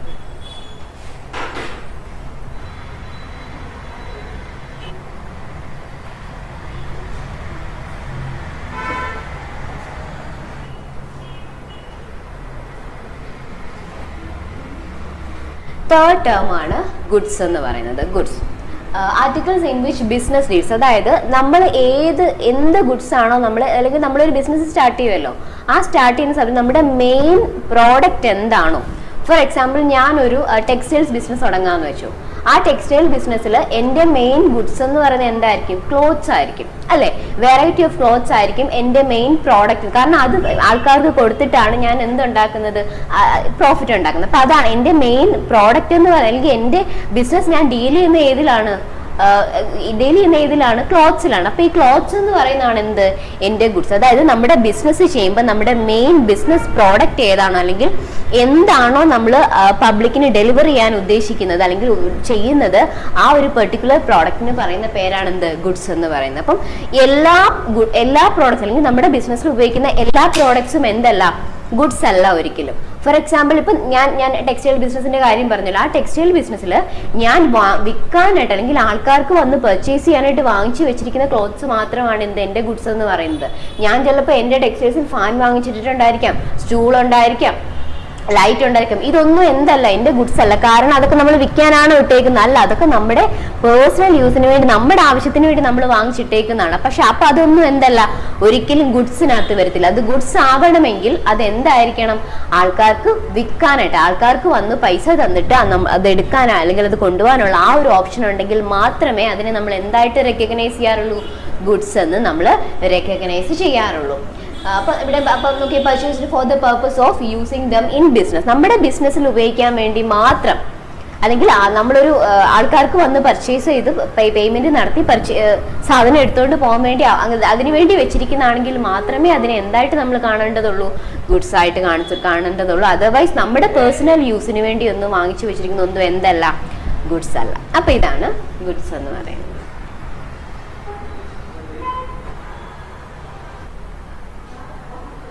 ഓക്കെ, അടുത്ത ടേം ആണ് ഡെറ്റർ എന്ന് പറയുന്നത്. Debtor, okay, debtor is a person who owes money to business. അതായത് നമ്മുടെ ബിസിനസ്സിലേക്ക്, നമ്മുടെ ബിസിനസ്സിന് അല്ലെങ്കിൽ നമുക്ക് പൈസ തരാനുള്ള, ഇങ്ങോട്ടേക്ക് പൈസ തരാനുള്ള ആൾക്കാരെയാണ് നമ്മൾ ഡെറ്റർ എന്ന് വിളിക്കുന്നത്. നമ്മൾ പറഞ്ഞു, നമുക്ക് എപ്പോഴും ക്യാഷിലൊന്നും ട്രാൻസാക്ഷൻസ് ചിലപ്പോൾ എക്സിക്യൂട്ട് ചെയ്യാൻ പറ്റിയെന്ന് വരത്തില്ല. അങ്ങനെ സമയത്ത് നമ്മൾ എന്ത് ചെയ്യും, നമ്മൾ ക്രെഡിറ്റിന് അല്ലെങ്കിൽ നമ്മൾ കടം സാധനങ്ങൾ കൊടുക്കേണ്ടതായിട്ട് വരും, അല്ലെ? ഇപ്പൊ ഞാനൊരു ബിസിനസ്, ഞാൻ നേരത്തെ പറഞ്ഞു ഞാൻ ടെക്സ്റ്റൈൽസ് ബിസിനസ് നടത്തുകയാണ്. അപ്പൊ എന്റെ വീടിന്റെ അടുത്തുള്ള ചേച്ചി മോടെ ബർത്ത്ഡേ ആണ്, എനിക്കൊരു ഉടുപ്പ് വേണം, ഇപ്പൊ എന്റെ പൈസ ഇല്ല, ഞാൻ പിന്നെ തരാമെന്നും പറഞ്ഞുകൊണ്ട് എന്റെ ഒരു ഉടുപ്പ് വാങ്ങിച്ചുകൊണ്ട് പോയി. അപ്പൊ അവിടെ എനിക്ക് എന്റെ സാധനം പോവുകയും ചെയ്തു, അതേസമയം എനിക്ക് ക്യാഷ് കിട്ടിയോ ഇല്ല. അപ്പൊ ഇതിനെയാണ് നമ്മൾ ക്രെഡിറ്റ് ട്രാൻസാക്ഷൻ എന്ന് പറയുന്നത്. അപ്പൊ അങ്ങനെ വരുന്ന സമയത്ത് ആ ചേച്ചി എനിക്ക് പൈസ തരണം, ശരിയല്ലേ? ആ ഉടുപ്പിന്റെ പൈസ ആ ചേച്ചി എനിക്ക് പിന്നീട് ഒരു ദിവസം തരണം, ഞാൻ ഫ്രീ ആയിട്ടൊന്നും കൊടുത്താലല്ലോ. അപ്പൊ അങ്ങനെ കൊടുക്കേണ്ട ഒരു, ഞങ്ങൾ തമ്മിൽ എന്താ, ഒരു ഡീൽ അവിടെ വന്നേക്കാണ്, ഇത്ര ദിവസത്തിനുള്ളിൽ, അല്ലെങ്കിൽ പൈസ ഞാൻ പിന്നെ തന്നോളാം എന്നൊരു ഡീൽ അവിടെ വന്നത് കൊണ്ട് ആ ചേച്ചി എനിക്ക് ആരാണ്, ഡെറ്റർ. ആരാണ്, ഡെറ്റർ. അപ്പൊ എങ്ങനെ, എപ്പോഴാണ് നമുക്ക് ഡെറ്റർ ഉണ്ടാവുന്നത്? ഒരാള് നമ്മുടെ അടുത്തുനിന്ന് എന്തെങ്കിലും, ഒരാളെന്ന് പറഞ്ഞാൽ നമ്മുടെ ബിസിനസ്സിനെ ചിന്തിക്കണം കേട്ടോ, നമ്മുടെ പേഴ്സണൽ അല്ല, നമ്മുടെ ബിസിനസിന്റെ കാര്യം നമ്മൾ ചിന്തിക്കണം. നമ്മുടെ ബിസിനസ്സിലോട്ട് പൈസ തരാനുള്ള, ഇങ്ങോട്ടേക്ക് പൈസ തരാനുള്ള ആൾക്കാരെയാണ് നമ്മൾ എന്തെന്ന് പറയുന്നത്, ഡെറ്റർ എന്ന് വിളിക്കുന്നത്. നമ്മൾ എന്തെങ്കിലും ക്രെഡിറ്റിന് പർച്ചേസ് ചെയ്തത്, ഇപ്പൊ ആ നേരത്തെ പറഞ്ഞ എക്സാമ്പിൾ, ആ ചേച്ചി എന്റെ ആ ഒരു ഉടുപ്പ് ക്രെഡിറ്റിനാണ് പർച്ചേസ് ചെയ്തത്, ക്യാഷിനാണോ, ക്യാഷ് തന്നോ? ക്യാഷ് എനിക്ക് കിട്ടിയാലേ എനിക്ക് എന്ത് പറയാൻ പറ്റത്തുള്ളൂ, ക്യാഷ് ട്രാൻസാക്ഷൻ എന്ന് നമുക്ക് പറയാൻ പറ്റത്തുള്ളൂ. പക്ഷെ പുള്ളിക്കാരി എനിക്ക് പൈസ തന്നിട്ടില്ല, അതേസമയം എന്റെ സാധനം പോവുകയും ചെയ്തു. അപ്പം ആ ചേച്ചി എനിക്ക് പൈസ തരണം. അപ്പൊ ആ പുള്ളിക്കാരി, ആ ചേച്ചി ആരാണ്, എനിക്ക് ഡെറ്റർ ആണ്, നമ്മുടെ ബിസിനസ്സിന് ഡെറ്റർ ആണ്. ഓക്കെ, അപ്പൊ ആരാ ഡെറ്റർ? നമുക്ക് ഇങ്ങോട്ടേക്ക് പൈസ തരാനുള്ള ആൾക്കാരാണ് ഡെറ്റർ എന്ന് വിളിക്കുന്നത്. അടുത്താണ് അസറ്റ്സ് എന്ന് പറയുന്നത്. ബിസിനസ്സിൽ വളരെ ഇമ്പോർട്ടൻ്റ് ആയിട്ടുള്ള വൈറ്റൽ റോള് ഹാൻഡിൽ ചെയ്യുന്ന ഒരു ടേം ആണ് അസറ്റ്സ് എന്ന് പറയുന്നത്. It's A property of an enterprise. അതായത് ആ ഒരു ബിസിനസിന്റെ പ്രോപ്പർട്ടീസിന്, ആ ബിസിനസിന്റെ സ്വന്തമായിട്ടുള്ള പ്രോപ്പർട്ടീസിന് പറയുന്ന പേരാണ് അസറ്റ്സ്. ഞാൻ നേരത്തെ പറഞ്ഞ എക്സാമ്പിളിലോട്ട് ഒന്നുകൂടെ പോകണം. ഞാനൊരു ടെക്സ്റ്റൈൽ ബിസിനസ് നടത്തുകയാണ്. അവിടെ എൻ്റെ മെയിൻ ഗുഡ്സ് എന്ന് പറയുന്നത് എന്താണ്? ക്ലോത്ത്സ് ആണ്. ആ ക്ലോത്ത്സ് ആണ് എൻ്റെ ഗുഡ്സ് എന്ന് പറയുന്നത്. അതേസമയം ഞാൻ അവിടെ എനിക്ക് എൻ്റെ സൗകര്യത്തിന് അല്ലെങ്കിൽ എൻ്റെ കസ്റ്റമേഴ്സിന്റെ ആവശ്യത്തിനായിട്ട് ഞാനിവിടെ ഫാൻ പ്രൊവൈഡ് ചെയ്തിട്ടുണ്ടെങ്കിൽ, ഞാനിവിടെ ഒരു കൂളർ വെച്ചിട്ടുണ്ടെങ്കിൽ, ഞാനിവിടെ ചെയർസ് പ്രൊവൈഡ് ചെയ്തിട്ടുണ്ടെങ്കിൽ, അപ്പൊ ഇതെല്ലാം എൻ്റെ സൗകര്യത്തിന് വേണ്ടി, എൻ്റെ പേഴ്സണൽ യൂസിന് വേണ്ടി ഞാൻ എടുത്തു വെച്ചിട്ടാണ്, അല്ലേ? അപ്പൊ അതെല്ലാമാണ് എന്ത്, അസറ്റ്സിനകത്ത് നമ്മൾ കൺസിഡർ ചെയ്യുന്നത്. അല്ലെങ്കിൽ ആ ഒരു ഷോപ്പ് ചിലപ്പോൾ ഞാൻ റെന്റിന് എടുത്തായിരിക്കും, അല്ലെങ്കിൽ ചിലപ്പോൾ എൻ്റെ സ്വന്തമായിരിക്കാം. ആ ലാൻഡും അതുപോലെ തന്നെ ആ ബിൽഡിങ്ങും ഒക്കെ എന്താണ്, എൻ്റെ അസറ്റ്സ് ആണ്. കാരണം അതൊക്കെ എൻ്റെ സ്വന്തമാണ്, ബിസിനസിന്റെ സ്വന്തമാണ്, അല്ലെ? അതൊന്നും എന്തിനു വേണ്ടിയിട്ടുള്ളതല്ല, സെയിൽ പർപ്പസിന് വേണ്ടിയിട്ടുള്ളതല്ല, അത് എൻ്റെ സ്വന്തമാണ്. അങ്ങനെ ബിസിനസിന്റെ സ്വന്തമായിട്ടുള്ള പ്രോപ്പർട്ടീസിന് പറയുന്ന പേരാണ് അസറ്റ്സ് എന്ന് പറയുന്നത്. എക്സാമ്പിൾ ആയിട്ട് നമുക്ക് ഫർണിച്ചർ പറയാം, ലാൻഡ് പറയാം, ബിൽഡിംഗ്, മെഷീനറി, വെഹിക്കിൾ, ഇതെല്ലാം എന്താണ്, സെയിൽ പർപ്പസിനേക്കല്ല, നമ്മുടെ ആവശ്യങ്ങൾക്ക് വേണ്ടി അല്ലെങ്കിൽ ബിസിനസിന്റെ ആവശ്യങ്ങൾക്ക് വേണ്ടി മാത്രം നമ്മൾ കീപ്പ് ചെയ്യുന്ന പ്രോപ്പർട്ടീസ് ആണെങ്കിൽ it can be called it as assets. അപ്പൊ ഒറ്റ കണ്ടീഷനേ ഉള്ളൂ, സെയിൽ പർപ്പസ് ആയിരിക്കരുത്. ഓക്കെ, നമ്മുടെ പേഴ്സണൽ ബിസിനസിന്റെ സ്വന്തമായിട്ടുള്ള പ്രോപ്പർട്ടീസിനെയാണ് അസറ്റ്സിൽ നമ്മൾ കൺസിഡർ ചെയ്യുന്നത്. ബാക്കിയുള്ള എല്ലാം എന്താണ്, സെയിൽ പർപ്പസിന് വേണ്ടി നമ്മൾ വാങ്ങിച്ചു വെക്കുന്ന എല്ലാം എന്താണ്, ഗുഡ്സ് ആണ്.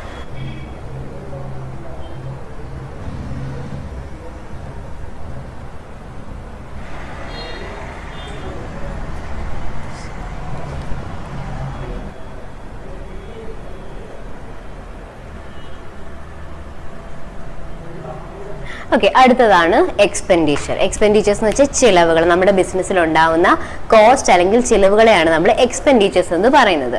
അപ്പൊ നമ്മുടെ ബിസിനസ്സിൽ എന്തൊക്കെ എക്സ്പെൻഡിച്ചേഴ്സ് ഉണ്ടാവുന്നത്? ആദ്യമായിട്ട് ഉണ്ടാകുന്ന എക്സ്പെൻഡിച്ചർ നമുക്ക് ബൾക്കായിട്ട് നമുക്ക് സാധനം വാങ്ങിച്ചു വെക്കണം. അല്ലെങ്കിൽ എന്ത് ഗുഡ്സ് ആണോ നമ്മൾ പ്രൊവൈഡ് ചെയ്യാൻ നമ്മുടെ ബിസിനസ്സിൽ പ്രൊവൈഡ് ചെയ്യുന്നത്, ആ ഒരു പെർട്ടിക്കുലർ ഗുഡ്സ് നമ്മൾ എന്ത് ചെയ്യണം?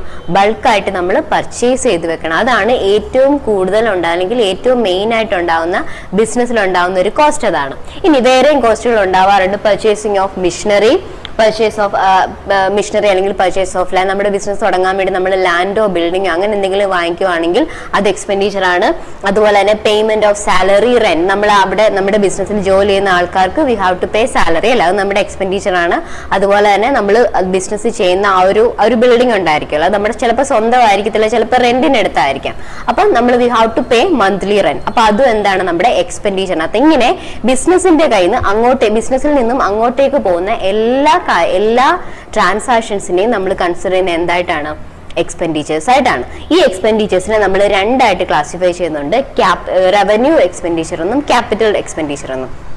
റവന്യൂ എക്സ്പെൻഡിച്ചർ ഇപ്പൊ ഒരു അക്കൗണ്ടിങ് ഇയറിൽ, അതായത് നമ്മൾ ഒരു വർഷം എന്ന് പറയുമ്പോൾ 12 months ആണല്ലോ, ഈ 12 monthsനുള്ളിൽ നിൽക്കുന്ന അല്ലെങ്കിൽ ഒറ്റ തവണ മാത്രം വരുന്ന എക്സ്പെൻഡിച്ചേഴ്സ് ആണ് റവന്യൂ എക്സ്പെൻഡിച്ചേഴ്സ് എന്ന് പറയുന്നത്. അതായത് ഒരു വർഷം നമ്മൾ കൊടുത്തു തീർക്കേണ്ട എക്സ്പെൻഡിച്ചേഴ്സ് ആണ് റവന്യൂ എക്സ്പെൻഡിച്ചർ.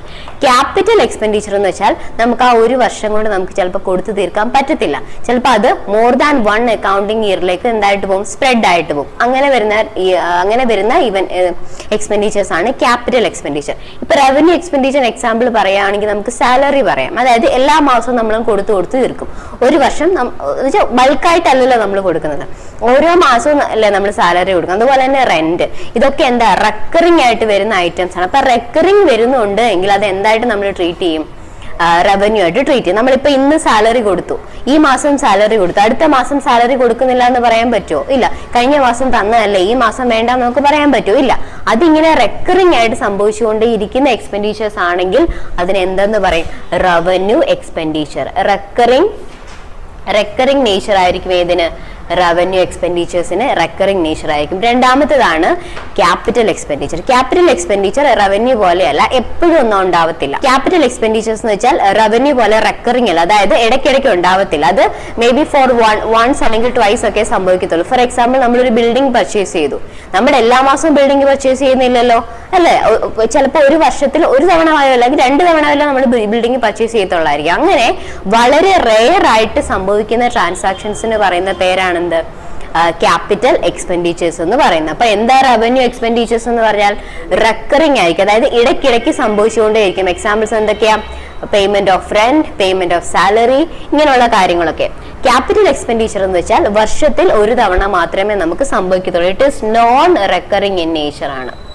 എന്താ? നോൺ റെക്കറിംഗ് നേച്ചർ ആണ്. എക്സാമ്പിൾ ആയിട്ട് നമുക്ക് വേണമെങ്കിൽ ഇൻകം ടാക്സ് പറയാം. കാരണം ഓരോ വർഷം മാത്രമേ at the end of the financial ഇയറിലല്ലേ നമ്മൾ ഇത് ടാക്സ് അടയ്ക്കുന്നത്. അപ്പൊ ഒരു വർഷം മാത്രമേ നമ്മൾ അടയ്ക്കത്തുള്ളൂ. അതുപോലെ തന്നെ നമുക്ക് ഈ ബിൽഡിംഗ് ഒക്കെ പർച്ചേസ് ചെയ്യുന്നതൊക്കെ നമുക്ക് എന്തായിട്ട് എടുക്കാം? ക്യാപിറ്റൽ എക്സ്പെൻഡിച്ചർ ആയിട്ട് എടുക്കാവുന്നതാണ്. അപ്പൊ ഇതാണ് 2 ടൈപ്പ് ഓഫ് എക്സ്പെൻഡിച്ചർ, റവന്യൂവും ക്യാപിറ്റലും. ഇനി നമ്മൾ നോക്കാൻ പോകുന്നത് ഇക്വിറ്റീസ് ആണ്. ഇക്വിറ്റീസ്. ഓക്കെ, ഇക്വിറ്റീസ് എന്ന് പറയുമ്പോൾ 2 ടൈപ്പ് ഇക്വിറ്റീസ് ഉണ്ട്. ക്രെഡിറ്റേഴ്സ് ഇക്വിറ്റിയും ഓണേഴ്സ് ഇക്വിറ്റിയും. ഇക്വിറ്റി എന്താണെന്ന് ആദ്യം നമുക്ക് പറഞ്ഞു നോക്കാം. Equities it is all claims over assets of the company. അതായത് ഒരു കമ്പനിയുടെ അസറ്റ്സിൽ ആർക്കൊക്കെ റൈറ്റ്സ് ഉണ്ട് എന്നതിനെയാണ് നമ്മൾ എന്തുകൊണ്ട് മീൻ ചെയ്യുന്നത്? ഇക്വിറ്റീസ് എന്നുകൊണ്ട് ഉദ്ദേശിക്കുന്നത്. എന്താണ് ഇക്വിറ്റി? ഒരു കമ്പനിയുടെ അസറ്റ്സിൽ. കമ്പനിയുടെ അസറ്റ്സ് എന്താണെന്ന് നമ്മൾ കഴിഞ്ഞ ക്ലാസ്സിൽ കണ്ടിരുന്നു. കമ്പനിയുടെ സ്വന്തമായിട്ട് എന്തൊക്കെയുണ്ടോ, ലാൻഡോ ബിൽഡിംഗ് എന്തൊക്കെയുണ്ടോ, അല്ലാതെ കമ്പനിയുടെ സ്വന്തമായിട്ട് കമ്പനിയുടെ പേരിലുള്ള എന്തൊക്കെ പ്രോപ്പർട്ടീസ് ഉണ്ടോ അതിനെല്ലാമാണ് നമ്മൾ എന്തെന്ന് പറയുന്നത്? അസറ്റ്സ് എന്ന് പറയുന്നത്. അപ്പൊ ആ അസറ്റ്സിൽ, കമ്പനിയുടെ സ്വന്തമായിട്ടുള്ള അസറ്റ്സിൽ ആർക്കൊക്കെ റൈറ്റ്സ് ഉണ്ട്? എപ്പോഴാണ് റൈറ്റ്സ് വരുന്നത്? കമ്പനി അവർക്ക് പൈസ കൊടുക്കാതെ വരുമ്പോ, ശരിയല്ലേ? അങ്ങനെ ആ കമ്പനിയുടെ പ്രോപ്പർട്ടിയിൽ ആർക്കൊക്കെ അവകാശമുണ്ട് എന്ന് കാണിക്കുന്ന ഒരു ടേം ആണ് ഇത് ഇക്വിറ്റീസ് എന്ന് പറയുന്നത്. നേരത്തെ ഞാൻ പറഞ്ഞു 2 ടൈപ്പ് ഇക്വിറ്റീസ് ഉണ്ട്, ക്രെഡിറ്റേഴ്സ് ഇക്വിറ്റിയും owners equity. Okay, creditors equity എന്ന് വെച്ചാൽ റൈറ്റ്സ് ഓഫ് ക്രെഡിറ്റേഴ്സ്. എന്താണ്? Rights of creditors. ആരാ ക്രെഡിറ്റേഴ്സ്? കഴിഞ്ഞ ക്ലാസ്സിൽ പറഞ്ഞു ഹു ആർ ക്രെഡിറ്റേഴ്സ്?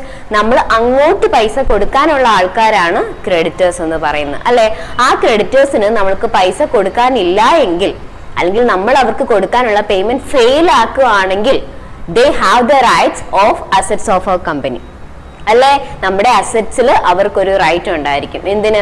ആ അസറ്റ്സ് വെച്ചുകൊണ്ട് അവർ കൊടുത്ത പൈസ അവർക്ക് ഈടാക്കാൻ പറ്റും. അതിനുള്ള റൈറ്റ് അവർക്കുണ്ട്. മനസ്സിലാവുന്നുണ്ടോ? അപ്പൊ അതിനെയാണ് ക്രെഡിറ്റേഴ്സ് ഇക്വിറ്റി എന്ന് പറഞ്ഞത്. അപ്പൊ എന്താ ക്രെഡിറ്റേഴ്സ് ഇക്വിറ്റി?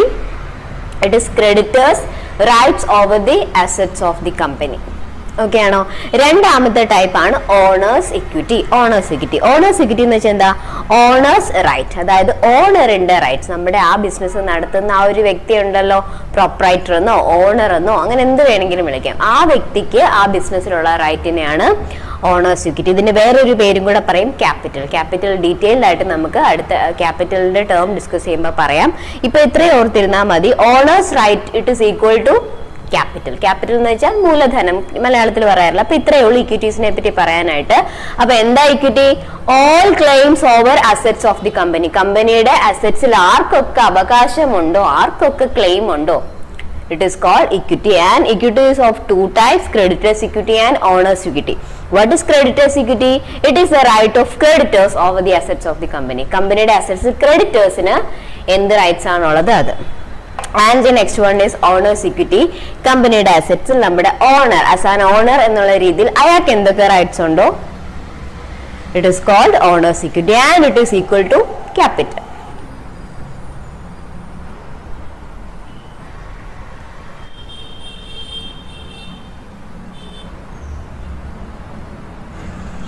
ഓക്കെ, അടുത്ത ടേം ആണ് ലൈബിലിറ്റീസ് എന്ന് പറയുന്നത്. ലൈബിലിറ്റീസ് മലയാളത്തിൽ നമ്മൾ ബാധ്യത എന്ന് പറയത്തില്ലേ.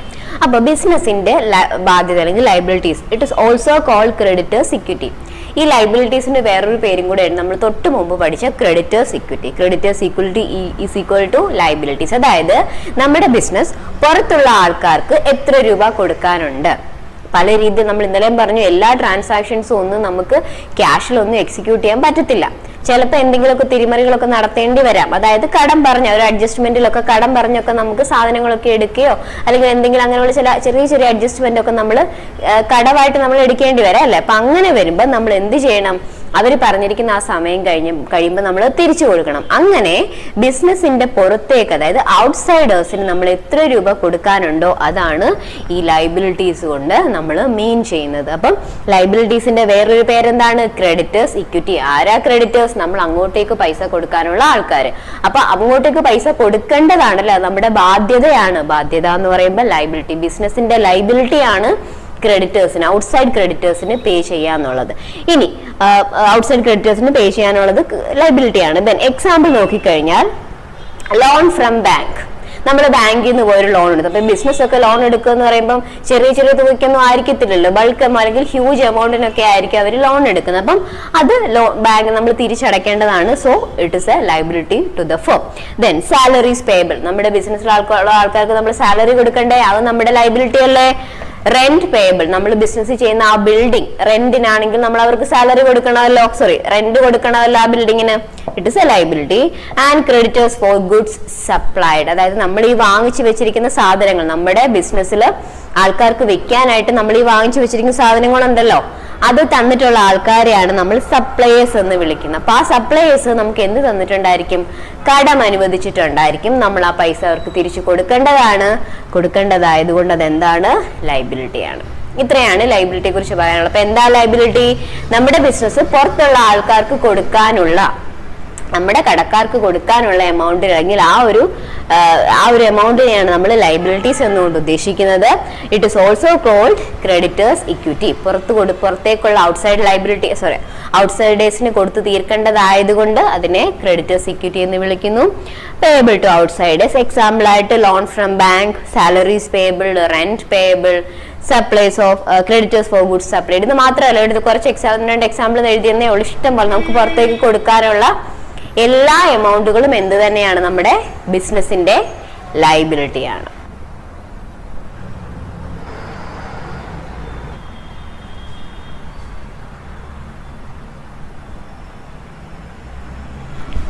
ഓക്കെ, അടുത്ത ടേമാണ് ക്യാപിറ്റൽ. എന്താണ് ക്യാപിറ്റൽ? നമ്മൾ മലയാളത്തിൽ മൂലധനം എന്ന് പറയും. അതായത് ഒരു ബിസിനസ് തുടങ്ങുന്ന സമയത്ത് ആ ബിസിനസിന്റെ ഓണർ ഉണ്ടല്ലോ, ആ വ്യക്തി ആ ബിസിനസ്സിലേക്ക് ഇൻവെസ്റ്റ് ചെയ്യുന്ന എമൗണ്ടിന് പറയുന്ന പേരാണ് ക്യാപിറ്റൽ എന്ന് പറയുന്നത്. ഒരു എക്സാമ്പിൾ പറയാം, ക്യാപിറ്റലിന്റെ ഒരു എക്സാമ്പിൾ പറയാം. നോക്കിക്കേ, ഞാനിപ്പോൾ ഒരു ട്യൂഷൻ സെന്റർ സ്റ്റാർട്ട് ചെയ്യാന്ന് വെച്ചോ. എൻ്റെ വീട്ടിലെ ടെറസിൽ തന്നെ ഞാൻ ഒരു ചെറിയൊരു റൂമിൽ ഞാൻ ട്യൂഷൻ സെന്റർ അറേഞ്ച് ചെയ്യുന്നു. അപ്പോൾ മാക്സിമം ഒരു 10 കുട്ടികൾക്ക് ഇരിക്കാൻ പറ്റുന്ന രീതിയിൽ ഞാൻ ട്യൂഷൻ സെന്റർ അറേഞ്ച് ചെയ്യണം. അപ്പോൾ ആ ട്യൂഷൻ സെന്ററിലേക്ക് എനിക്ക് എന്തൊക്കെ വേണം? എനിക്ക് ബോർഡ് വേണം, കുട്ടികൾക്ക് ഇരിക്കാൻ ചെയർ വേണം, അതുപോലെ ഡെസ്ക് വേണം, മാർക്കർ, പെൻസിൽ, അങ്ങനെ പെൻസിൽ, അങ്ങനെ കുറേ കാര്യങ്ങൾ വേണം അല്ലെ. ഇതൊക്കെ ഞാൻ ആര് വാങ്ങിച്ചു വെക്കണം? ഞാൻ വാങ്ങിച്ചു വെക്കണം.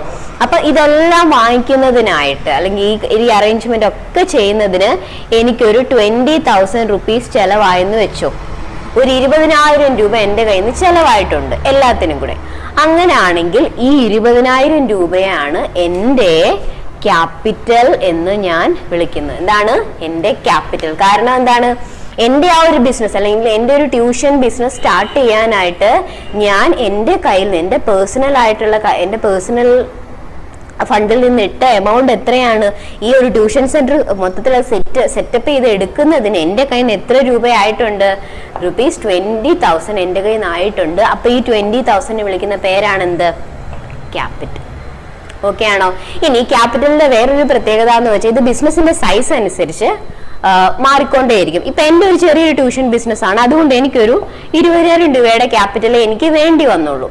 കാരണം ഒരു സ്മോൾ ബിസിനസ് അല്ലേ ഞാൻ തുടങ്ങി, ചെറിയൊരു ട്യൂഷൻ സെന്റർ. ഇനി ഞാനൊരു സ്കൂളാണ് തുടങ്ങുന്നതെന്ന് വെച്ചു. ഞാൻ ഒരു സ്കൂൾ തുടങ്ങുകയാണെങ്കിൽ ഈ 20,000 മതിയോ എനിക്ക്? സ്കൂൾസ് എന്ന് പറയുമ്പോൾ കുറച്ചുകൂടെ വലിയ ബിൽഡിങ്സ് വേണം. കാരണം കൂടുതൽ ക്ലാസ് റൂം വേണം, കൂടുതൽ ബെഞ്ച് വേണം, കൂടുതൽ ഡെസ്ക് വേണം, കൂടുതൽ ടീച്ചേഴ്സിനെ അപ്പോയിന്റ് ചെയ്യണം. അതുപോലെ തന്നെ ഫെസിലിറ്റീസ് എല്ലാം കൂടുതലായിട്ട് വരും. അപ്പൊ എനിക്ക് ഈ കാര്യങ്ങളെല്ലാം ഈ 20,000 ചെയ്യാൻ പറ്റുമോ? ഒരിക്കലും പറ്റത്തില്ല. കാരണം അത് ആ സമയത്ത് സ്കൂൾ സെറ്റപ്പ് ചെയ്യുന്ന സമയത്ത് എൻ്റെ കയ്യിൽ നിന്ന് എടുക്കേണ്ടി വരുന്ന ക്യാപിറ്റൽ എന്ന് പറയുന്നത് വളരെ വലുതായിരിക്കും. അപ്പൊ എന്ത് നമുക്ക് മനസ്സിലാക്കാം? ഒരു ബിസിനസിന്റെ ക്യാപിറ്റൽ എന്ന് പറയുന്നത് അതിന്റെ ആ സൈസ് അനുസരിച്ച്, ബിസിനസിന്റെ സൈസ് അനുസരിച്ച് കൂടിക്കൊണ്ടേയിരിക്കും. എത്ര വലിയ ബിസിനസ് ആണോ നിങ്ങൾ സ്റ്റാർട്ട് ചെയ്യുന്നത് അത്രയും വലിയ ക്യാപിറ്റൽ നിങ്ങളുടെ കയ്യിൽ ആവശ്യമായിട്ട് വരും. ചെറിയ ബിസിനസ് ആണെങ്കിൽ അതിന് ആനുപാതികമായിട്ട് നമുക്ക് ചെറിയ എമൗണ്ട് മതിയായിരിക്കും. അപ്പൊ ഇത്രയാണ് ക്യാപിറ്റലിനെ പറ്റി പറയാനുള്ളത്. അപ്പൊ എന്താണ് capital? Amount invested by the owner. ആ ഒരു ബിസിനസിന്റെ ഓണർ ഇൻവെസ്റ്റ് ചെയ്യുന്ന എമൗണ്ടിനാണ് നമ്മൾ ക്യാപിറ്റൽ എന്ന് പറയുന്നത്. അടുത്ത ടേം ആണ് ഡ്രോയിങ്സ് എന്ന് പറയുന്നത്. Drawings, it is the amount or goods withdrawn by the owner for personal use. അതായത് നമ്മുടെ ബിസിനസ്സിൽ നിന്ന് നമ്മുടെ ഓണർ ഉണ്ടല്ലോ, ആ ഓണർ എന്തെങ്കിലും അയാളുടെ പേഴ്സണൽ യൂസിന് വേണ്ടി എന്തെങ്കിലും എമൗണ്ടോ അല്ലെങ്കിൽ ഗുഡ്സോ അയാളുടെ ബിസിനസ്സിൽ നിന്ന് എടുക്കുന്നതിന് പറയുന്ന പേരാണെന്ത്? ഡ്രോയിങ്സ് എന്ന് പറയുന്നത്. എക്സാമ്പിൾ ആയിട്ട് ഞാനൊരു പച്ചക്കറി കട നടത്തുകയെന്ന് വെച്ചു. അപ്പൊ ഞാൻ എൻ്റെ വീട്ടിൽ ഇപ്പൊ സാധനങ്ങളൊക്കെ ഞാൻ ആൾക്കാർക്ക് വാങ്ങിക്കാൻ വേണ്ടി ഞാൻ ഹോൾസെയിലർ അടുത്തുനിന്ന് ഞാൻ വാങ്ങിച്ചു വെച്ചിട്ടുണ്ട്. എൻ്റെ വീട്ടിലേക്ക് കറി വെക്കാനായിട്ട് ഞാൻ കുറച്ച് പച്ചക്കറി കുറച്ച് എൻ്റെ ആവശ്യത്തിന് വേണ്ടി മാത്രം ഞാൻ മാറ്റി. ഇത് പച്ചക്കറി എന്ന് പറയുന്നത് എന്തുവാ? ഗുഡ്സ് ആണ്. കാരണം ഞാൻ ബിസിനസ് ചെയ്യുന്ന വ്യക്തിയാണ്, ഞാൻ പച്ചക്കറിയാണ് ബിസിനസ് ചെയ്യുന്നത്. അപ്പൊ എൻ്റെ മെയിൻ പ്രോഡക്റ്റ് എന്ന് പറഞ്ഞാൽ എന്താണ്? വെജിറ്റബിൾസ് ആണ്, പച്ചക്കറിയാണ്. അപ്പൊ ഞാൻ ആ പച്ചക്കറിയിൽ നിന്ന്, എൻ്റെ ഗുഡ്സിൽ നിന്ന് കുറച്ച് ഞാൻ എന്തെടുത്തു? എൻ്റെ പേഴ്സണൽ യൂസിന് വേണ്ടി ഞാൻ മാറ്റി. ആക്ച്വലി അത് എന്തിനു വേണ്ടി കൊണ്ടുവന്നതാ? സെയിൽ പർപ്പസിന് വേണ്ടി ഞാൻ വാങ്ങിച്ചു വെച്ചിരിക്കുന്നതാണെങ്കിൽ കൂടിയും എൻ്റെ പേഴ്സണൽ പർപ്പസിന് വേണ്ടി ഞാൻ എന്ത് ചെയ്യും? അത് ഞാൻ കുറച്ചെടുത്ത് എൻ്റെ പേഴ്സണൽ യൂസിന് വേണ്ടി ഞാൻ യൂസ് ചെയ്തെന്ന് വെച്ചു. അപ്പൊ എന്താ നമ്മൾ അവിടെ നിന്ന് വിഡ്രോ ചെയ്തത്? ഗുഡ്സ് ആണ് വിഡ്രോ ചെയ്തത്. കാരണം ആ പച്ചക്കറി എൻ്റെ ബിസിനസ് പ്രോഡക്റ്റ് ആണല്ലോ, വിൽക്കാൻ വേണ്ടി വെച്ചിരിക്കുന്നതാണല്ലോ. ഞാനത് എടുക്കുമ്പോൾ അതെന്താണ്? വിഡ്രോവൽ ഓഫ് ഗുഡ്സ് ആണ്. അതും ഡ്രോയിങ്സ് ആണ്. ഇനി എമൗണ്ട് നമ്മൾ വിഡ്രോ ചെയ്യാം. ഈ പച്ചക്കറി വാങ്ങിച്ചു വെച്ചിരിക്കുന്ന പൈസക്കകത്തുനിന്ന് ഞാൻ എൻ്റെ പേഴ്സണൽ ആവശ്യത്തിന് വേണ്ടി, മനസ്സിലാവുന്നുണ്ടോ? ആക്ച്വലി ഈ എമൗണ്ട് നമുക്ക് എന്തുമാത്രം ചെയ്യാൻ പറ്റത്തുള്ളൂ? ബിസിനസ്സിൽ നിന്ന് കിട്ടുന്ന പ്രോഫിറ്റ് നമുക്ക് നമ്മുടെ ബിസിനസിന്റെ ആവശ്യങ്ങൾക്ക് വേണ്ടിയാണ് നമ്മൾ ഉപയോഗിക്കേണ്ടത്. പക്ഷെ എൻ്റെ കുറച്ച് പേഴ്സണൽ ആവശ്യത്തിന് വേണ്ടിയും കൂടെ ഞാൻ എൻ്റെ ബിസിനസ്സിൽ നിന്നും കൂടെ പൈസ എടുക്കുവാണെങ്കിൽ അതിന് പറയുന്ന പേരാണ് ഡ്രോയിങ്സ് ഓഫ് എമൗണ്ട്. അതായത് രൂപയാണ് നമ്മളിവിടെ വിഡ്രോ ചെയ്യുന്നത്. ഡ്രോയിങ്സ് എന്ന് പറയാം, വിത്ത് ഡ്രോയിങ്സ് എന്ന് പറയാം കേട്ടോ. രണ്ടും സെയിം മീനിങ് തന്നെയാണ്. അപ്പം എന്താണ് ഡ്രോയിങ്സ് എന്ന് പറയുന്നത്? Amount or goods withdrawn by the owner for personal use. അയാളുടെ ആ ഒരു ബിസിനസ്സുകാരന്റെ അല്ലെങ്കിൽ ആ ഒരു ബിസിനസ്സുകാരിയുടെ സ്വകാര്യമായ പേഴ്സണൽ നീഡ്സിന് വേണ്ടിയിട്ട് നമ്മുടെ ബിസിനസ്സിൽ നിന്ന് ഗുഡ്സോ എമൗണ്ടോ എടുക്കുവാണെങ്കിൽ അതിന് പറയുന്ന പേരാണെന്ത്? ഡ്രോയിങ്സ് എന്ന് പറയും.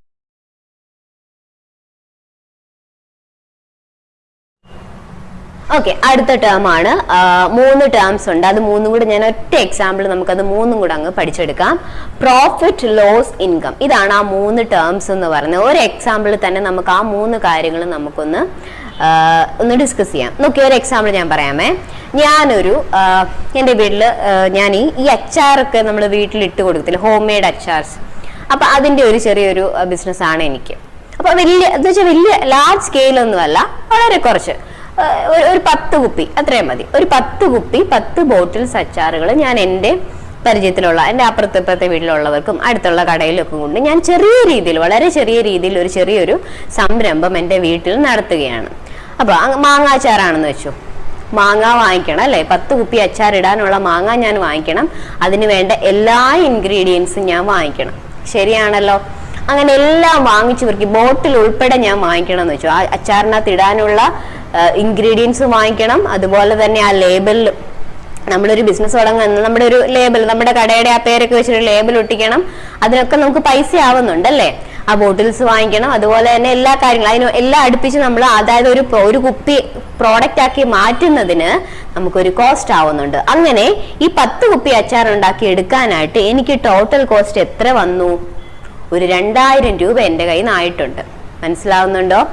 അതായത് 10 കുപ്പി അച്ചാർ ഉണ്ടാക്കുന്നതിന്, 10 കുപ്പി അച്ചാർ ഉണ്ടാക്കുന്നതിന് ആ മാങ്ങായും പിന്നെ അതുപോലെ എല്ലാ സാധനങ്ങളും വാങ്ങിച്ചിട്ട് കുപ്പി അടക്കം സെറ്റ് ചെയ്യുന്നതിന് എൻ്റെ കയ്യിൽ നിന്ന് ടോട്ടൽ കോസ്റ്റ് എന്ന് വെച്ചാൽ മൊത്തം എൻ്റെ കയ്യിൽ നിന്ന് ചിലവായ തുക, അതാണ് ടോട്ടൽ കോസ്റ്റ് എന്ന് പറഞ്ഞാൽ. എത്രയാണ്? 2000 രൂപയായി.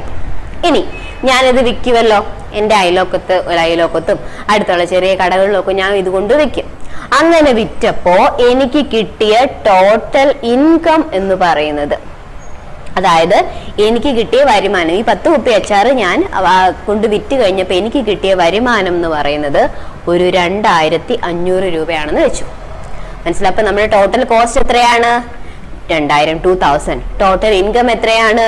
2500. ഇവിടെ എന്താ സംഭവിച്ചത്? ഇവിടെ ഏതാ വലുത്?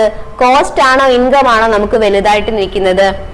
ഇൻകം ആണ്. കാരണം കോസ്റ്റ് എത്രയായുള്ളൂ? 2000 ആയുള്ളൂ. ഇൻകം എത്രയായി? നമുക്ക് 2500 കിട്ടി. എന്ന് വെച്ചാൽ ഏതാണ് കൂടുതൽ? ഇൻകം ആണ് കൂടുതൽ. Income is greater than cost. അങ്ങനെ വരുമ്പം ഈ അവസ്ഥയ്ക്ക് പറയുന്ന പേരാണ് എന്ത്?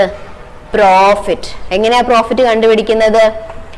Cost minus income.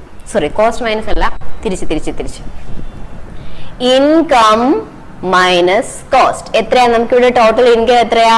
2500. Total cost എത്രയാണ്? 2000. അപ്പൊ നമുക്ക് എത്രയാണ് പ്രോഫിറ്റ്? ഈ 500 പറയുന്ന പേരാണ് പ്രോഫിറ്റ്. ശരിക്കും മനസ്സിലായി? നോക്കിക്കേ, എക്സാമ്പിൾ എന്താ പറഞ്ഞത്? എനിക്ക് ടോട്ടൽ കോസ്റ്റ് എത്രയായി? 2000. എനിക്ക് ടോട്ടൽ ഇൻകം എത്ര കിട്ടി? 2500. അപ്പൊ കോസ്റ്റും ഇൻകവും കൂടെ ഞാനൊന്ന് കമ്പയർ ചെയ്ത് നോക്കിയപ്പം എനിക്ക് മനസ്സിലായി എനിക്ക് കിട്ടിയ ഇൻകം കൂടുതലാണെന്ന്. വെച്ചാൽ എന്റെ കയ്യിൽ നിന്ന് ചെലവായതിനേക്കാൾ കൂടുതൽ എനിക്ക് എന്ത് കിട്ടി? എനിക്ക് തിരിച്ചു കിട്ടി. എന്റെ ബിസിനസ്സിലേക്ക് എനിക്ക് തിരിച്ചു കിട്ടി.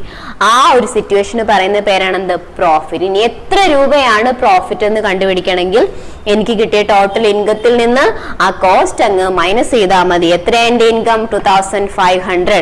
എത്രയാണ് എന്റെ കോസ്റ്റ്? 2000. എത്രയാണ് എന്റെ പ്രോഫിറ്റ്? 2500 മൈനസ് 2500.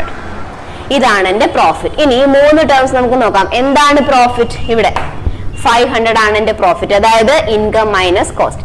ഇനി എന്താണ് ലോസ് എന്ന് ഞാൻ പറയാം. ഇൻകം എന്താണ്? നമുക്ക് കിട്ടിയ ടോട്ടൽ ഇൻകം ഉണ്ടല്ലോ, അതായത് വിറ്റ് കഴിഞ്ഞപ്പോ, ഇതെല്ലാം വിറ്റ് കഴിഞ്ഞപ്പോ എനിക്ക് കിട്ടിയ ഒരു വരുമാനം ഉണ്ടല്ലോ, അതാണ് ഇൻകം എന്ന് പറയുന്നത്. ഓക്കെ, ഇനി നമുക്ക് ലോസ് ഒന്ന് ഡിസ്കസ് ചെയ്യാം. ലോസ്. ഓക്കെ, ഇവിടെ നോക്കാം. എന്റെ ടോട്ടൽ കോസ്റ്റ് 2000 തന്നെയാണ്. നമ്മൾ ലോസ് ഡിസ്കസ് ചെയ്യാൻ പോവാണ്. ടോട്ടൽ കോസ്റ്റ് 2000 തന്നെയാണ്. ടോട്ടൽ ഇൻകം പക്ഷേ ഒരു 1500 ആണ്. എന്താ പറ്റിയേ? Total income 1500. ഇവിടെ നോക്കിക്കേ, ടോട്ടൽ കോസ്റ്റ് 2000 ടോട്ടൽ ഇൻകം 1500. ഇവിടെ ഏതാ കൂടുതല്? നമുക്ക് കോസ്റ്റ് അല്ലേ കൂടി നിൽക്കുന്നത്. അതായത് എനിക്ക് അങ്ങോട്ടായ രൂപയാണ് കൂടുതൽ. എനിക്ക് ഇങ്ങോട്ട് കിട്ടിയത് എത്രയേ കിട്ടിയുള്ളൂ? 1500 കിട്ടിയുള്ളൂ. ഈ സിറ്റുവേഷന് പറയുന്നത്, അതായത് cost is higher than income, ഈ സിറ്റുവേഷന് പറയുന്ന പേരാണെന്ത്? ലോസ് എന്ന് പറയുന്നത്. അതായത് എന്റെ കയ്യിൽ നിന്ന് ചെലവായതിനേക്കാൾ കുറവാണ്. എന്റെ കയ്യിൽ നിന്ന് എത്ര ചെലവായി? 2000. എനിക്ക് എത്ര കിട്ടി? 1500. അപ്പൊ അതായത് എന്റെ കയ്യിൽ നിന്ന് പോയതിനേക്കാൾ കുറവേ എനിക്ക് തിരിച്ചു കിട്ടിയുള്ളൂ. ഈ സിറ്റുവേഷൻ നമ്മൾ പറയുന്ന പേരാണ് ലോസ്. ഇനി എത്ര രൂപയാണ് എന്റെ ലോസ് എന്ന് കണ്ടുപിടിക്കാനായിട്ട് ലോസ് ഈക്വൽസ് സെയിം ഫോർമുല തന്നെ നമുക്ക് ഉപയോഗിക്കാം. Income minus cost. ഇവിടെ ഇൻകം എത്രയേ ഉള്ളൂ? 1500 ഉള്ളൂ. കോസ്റ്റ് എത്രയാണ്? 2000. അങ്ങനെ വരുമ്പോ നമുക്ക് എത്രയാണ്? നെഗറ്റീവ് ആയിട്ട് വരും. Which ultimately result loss. മനസ്സിലാവുന്നുണ്ടോ? കോസ്റ്റിനേക്കാൾ ഇൻകത്തേക്കാൾ കൂടുതൽ കോസ്റ്റ് ആവുന്ന അവസ്ഥയ്ക്കാണ് നമ്മൾ ലോസ് എന്ന് പറയുന്നത്. ഈ കേസിൽ എന്റെ ലോസ് എന്ന് പറഞ്ഞ എന്റെ ഇൻകം 1500 ആണ്, കോസ്റ്റ് 2000 ആണ്. ചെറുതല്ലേ? ചെറുതെന്ന് വലുത് എങ്ങനെയാ കുറയ്ക്കുന്നത്? അപ്പൊ അതിന് നെഗറ്റീവ് ഇഫക്റ്റ് വരും. അതപ്പം ലോസ് ആണ്. അപ്പം ആ ഒരു 8 എക്സാമ്പിളിലൂടെ നമ്മൾ 3 ടേംസ് നമ്മൾ പഠിച്ചിട്ടുണ്ട്.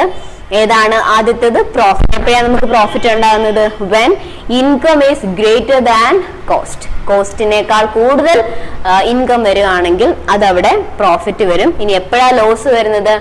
When cost is higher than income. Cost ഇൻകത്തിനേക്കാൾ ഹയർ ആയിട്ട് വരുമ്പോഴാണ് നമുക്ക് ലോസ് വരുന്നത്. ഇവിടെ ഇൻകം ആയിരുന്നു ഹയർ 2500ഉം കോസ്റ്റ് 2000. അപ്പം 500 രൂപ നമുക്ക് പ്രോഫിറ്റ് കിട്ടി. ഇവിടെ ഇൻകം 1500 ഉള്ളൂ, കോസ്റ്റ് 2000 ആയി. അപ്പൊ 500 രൂപ നമുക്ക് നഷ്ടം വന്നു. അപ്പൊ ഈ ഇൻകം എന്ന് പറഞ്ഞാൽ നമ്മൾ ആ ബിസിനസ് ചെയ്തതിന് ശേഷം നമുക്ക് ഇങ്ങോട്ട് എത്ര കിട്ടുന്നോ അതിനെയാണ് നമ്മൾ ഇൻകം എന്ന് പറയുന്നത്. അപ്പം 2 കേസും എക്സ്പ്ലെയിൻ ചെയ്തിട്ടുണ്ട്, പ്രോഫിറ്റിന്റെ കേസും ലോസിന്റെ കേസും.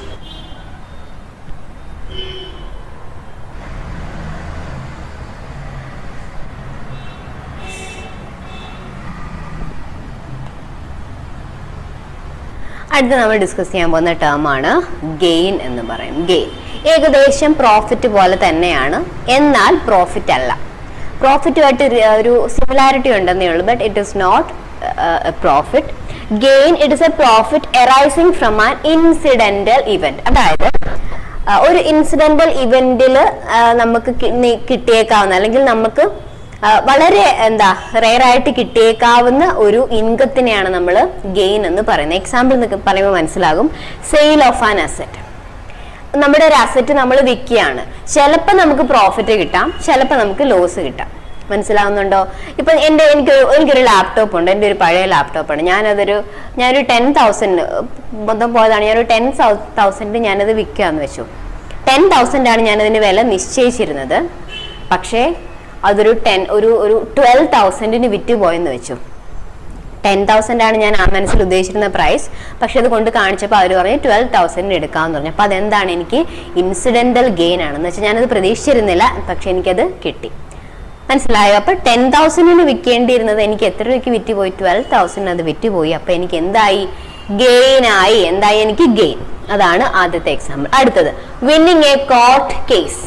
വിന്നിങ് എ കോർട്ട് കേസ്, അതായത് നമ്മുടെ ബിസിനസ്സിൽ ഇതുപോലെ ക്ലെയിംസ് ഉണ്ടാവും, അല്ലെങ്കിൽ ഇതുപോലുള്ള കോർട്ട് കേസസ് ഒക്കെ യൂഷ്വൽ ആണ് അല്ലെ? കസ്റ്റമേഴ്സ് ചിലപ്പോൾ നമുക്കെതിരെ കംപ്ലൈന്റ് കൊടുക്കാം, നമ്മുടെ സപ്ലൈസ് കംപ്ലൈന്റ് കൊടുക്കാം. അങ്ങനെ ഇറ്റ് ഇസ് നോർമൽ. അപ്പൊ അങ്ങനെ വരുന്ന കേസുകളിൽ ചിലപ്പോൾ നമുക്ക് കേസ് നമുക്ക് വിൻ ആവാം, ചിലപ്പോൾ നമ്മൾ ലൂസ് ആവാം. അപ്പൊ നമ്മൾ കേസ് വിൻ ചെയ്യുവാണെങ്കിൽ നമുക്ക് ചിലപ്പോൾ ക്ലെയിം ഇങ്ങോട്ടേക്ക് കിട്ടുന്ന ഒരു കേസൊക്കെ ഒരു സംഭവമൊക്കെ വരാമല്ലോ. ആ ഒരു മറ്റേ പാർട്ടിയുടെ നമ്മളെന്താ പറയുന്നത്, അതിനൊരു പേര് പറയുമല്ലോ. നമ്മൾ ആ കൊടുത്ത എമൗണ്ട് ഉണ്ടല്ലോ, തിരിച്ച് നമുക്ക് കിട്ടുന്ന ആ ഒരു ഇതൊക്കെ ഇല്ലേ, നഷ്ടപരിഹാര തുക, അതൊക്കെ ഇങ്ങോട്ട് ചിലപ്പോൾ അങ്ങോട്ടും കൊടുക്കേണ്ടി വരാം, ഇങ്ങോട്ടും കിട്ടിയെന്ന് വരാം. അപ്പൊ ഇങ്ങോട്ട് കിട്ടുവാണെങ്കിൽ അത് നമുക്ക് എന്താണ്? ഗെയിൻ ആണ്. അപ്പൊ അതാണ് വിന്നിങ് എ കോർട്ട് കേസ് എന്ന് പറയുന്നത്. അടുത്തത് appreciation in the value of land and building. Appreciation in the value of land and building, അതായത് നമ്മുടെ ലാൻഡിന്റെ അപ്രീസിയേഷൻ എന്ന് പറയുന്നത് നമ്മുടെ ഈ ഫിക്സ്ഡ് അസറ്റ്സിനൊക്കെ വരുന്ന ഇൻക്രീസിനെയാണ്, വാല്യൂയിൽ ഇൻക്രീസ് ആവുന്നതിനെയാണ് അപ്രീസിയേഷൻ എന്ന് പറയുന്നത്. രണ്ട് ടൈപ്പ് ഉണ്ട്, ഡിപ്രീസിയേഷൻ ഉണ്ട്, അപ്രീസിയേഷൻ ഉണ്ട്. ഡിപ്രീസിയേഷൻ എന്ന് വെച്ചാൽ വാല്യൂ കുറഞ്ഞു പോകുന്നതാണ്, അപ്രീസിയേഷൻ എന്ന് വെച്ചാൽ വാല്യൂ ഇൻക്രീസ് ആവുന്നത്. ഓക്കെ, അപ്പൊ അങ്ങനെ അപ്രീസിയേഷൻ സംഭവിച്ചാൽ നമ്മുടെ ലാൻഡിന്റെയും ബിൽഡിങ്ങിനൊക്കെ വാല്യൂ ഇൻക്രീസ് ആയാൽ അതെന്താണ്? നമുക്ക് ഗെയിൻ ആയിട്ട് വരും. ഓക്കെ ആണ്. അപ്പൊ ഇങ്ങനെയുള്ള എക്സാമ്പിൾസ് ആണ് ഏതിന് വരുന്നത്? നമ്മുടെ ഗെയിൻ ആയിട്ട് നമ്മൾ കൺസിഡർ ചെയ്യുന്നത്. പ്രോഫിറ്റ് ഇതാണോ? പ്രോഫിറ്റ് ഇതല്ല. പ്രോഫിറ്റ് എന്ന് വെച്ചാൽ നമ്മുടെ പ്യുവർ ബിസിനസ് ആക്ടിവിറ്റീസിലൂടെ അല്ലെങ്കിൽ ബൈയിങ് ആൻഡ് സെല്ലിങ്ങിലൂടെ നമുക്ക് ഉണ്ടാവുന്ന വരുമാനത്തിനെയാണ് നമ്മൾ പ്രോഫിറ്റ് എന്ന് പറയുന്നത്. ഗെയിൻ എന്ന് വെച്ചാൽ ഇതുപോലുള്ള റെയർ ആയിട്ടുള്ള ചില ഇവന്റ്സ് നടക്കുമ്പോൾ നമുക്ക് കിട്ടുന്നത് sale of an asset for a profit, then winning a court case, appreciation of fixed assets or ലാൻഡോ ബിൽഡിങ്ങിനോ മിഷനറിക്കോ ഒക്കെ അപ്രീസിയേഷൻ വരുന്നതും നമ്മൾ ഗെയിൻ ആയിട്ടാണ് കൺസിഡർ ചെയ്യുന്നത്. അപ്പോൾ ഇതാണ് ഗെയിൻ. ഓക്കെ, അടുത്ത നമുക്ക് നോക്കാം ട്രേഡ് ഡിസ്കൗണ്ട്. ട്രേഡ് ഡിസ്കൗണ്ട് എന്താണെന്ന് നോക്കാം.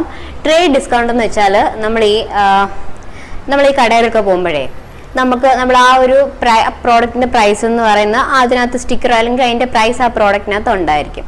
ചിലപ്പം അതിനേക്കാൾ കുറഞ്ഞ എമൗണ്ടിന് നമ്മൾക്ക് ആ സാധനം ചിലപ്പോൾ ആ ഒരു വ്യക്തി തരാനുള്ള ചാൻസ് ഉണ്ട്. അതിനെയാണ് നമ്മൾ ട്രേഡ് ഡിസ്കൗണ്ട് എന്ന് പറയുന്നത്. ഫോർ എക്സാമ്പിൾ, ഇപ്പോൾ ഒരു സാധനത്തിന് 100 രൂപയാണെങ്കിൽ ചിലപ്പോൾ കച്ചവടക്കാരൻ പറയും ഒരു 95-ന് തരാം, 95 രൂപയ്ക്ക് നിങ്ങൾ ഇത് എടുത്തോളൂ എന്ന് വെച്ചാൽ 5 രൂപ നമുക്ക് എന്താണ് ഡിസ്കൗണ്ട് ആയിട്ട് തരികയാണ്. അങ്ങനെ വരുന്ന ഇതിനെയാണ് നമ്മൾ എന്തെന്ന് പറയുന്നത് ട്രേഡ് ഡിസ്കൗണ്ട് എന്ന് പറയുന്നത്. അപ്പൊ ആ വേണ്ടാന്ന് വെച്ച 5 രൂപയാണ് എന്ത് ഡിസ്കൗണ്ട് എന്ന് പറയുന്നത്.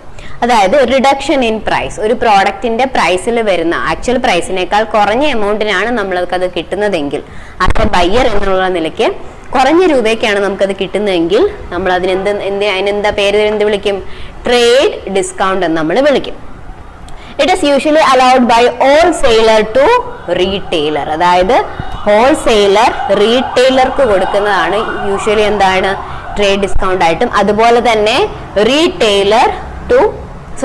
സെല്ലർ ടു ബയ്യർ, സെല്ല് ചെയ്യുന്ന ആള് ബയ്യർക്ക് കൊടുക്കുന്നതും എന്ത് തന്നെയാണോ ട്രേഡ് ഡിസ്കൗണ്ട് തന്നെയാണ്. ഒന്നുകൂടെ പറയാം, ട്രേഡ് ഡിസ്കൗണ്ട് ആരാ കൊടുക്കുന്നത്?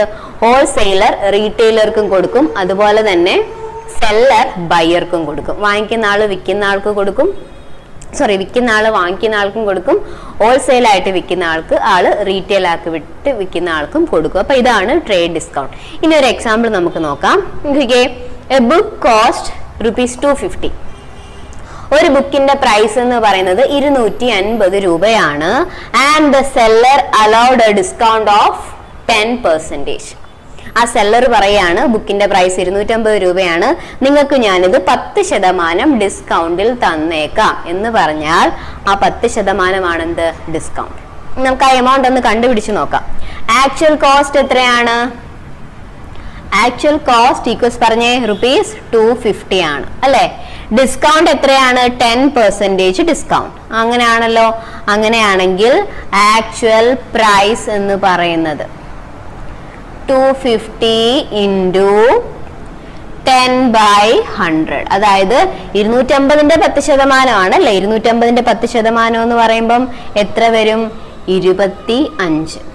അങ്ങനെയാണെങ്കിൽ ബുക്കിന്റെ ആക്ച്വൽ പ്രൈസ് എത്രയാ?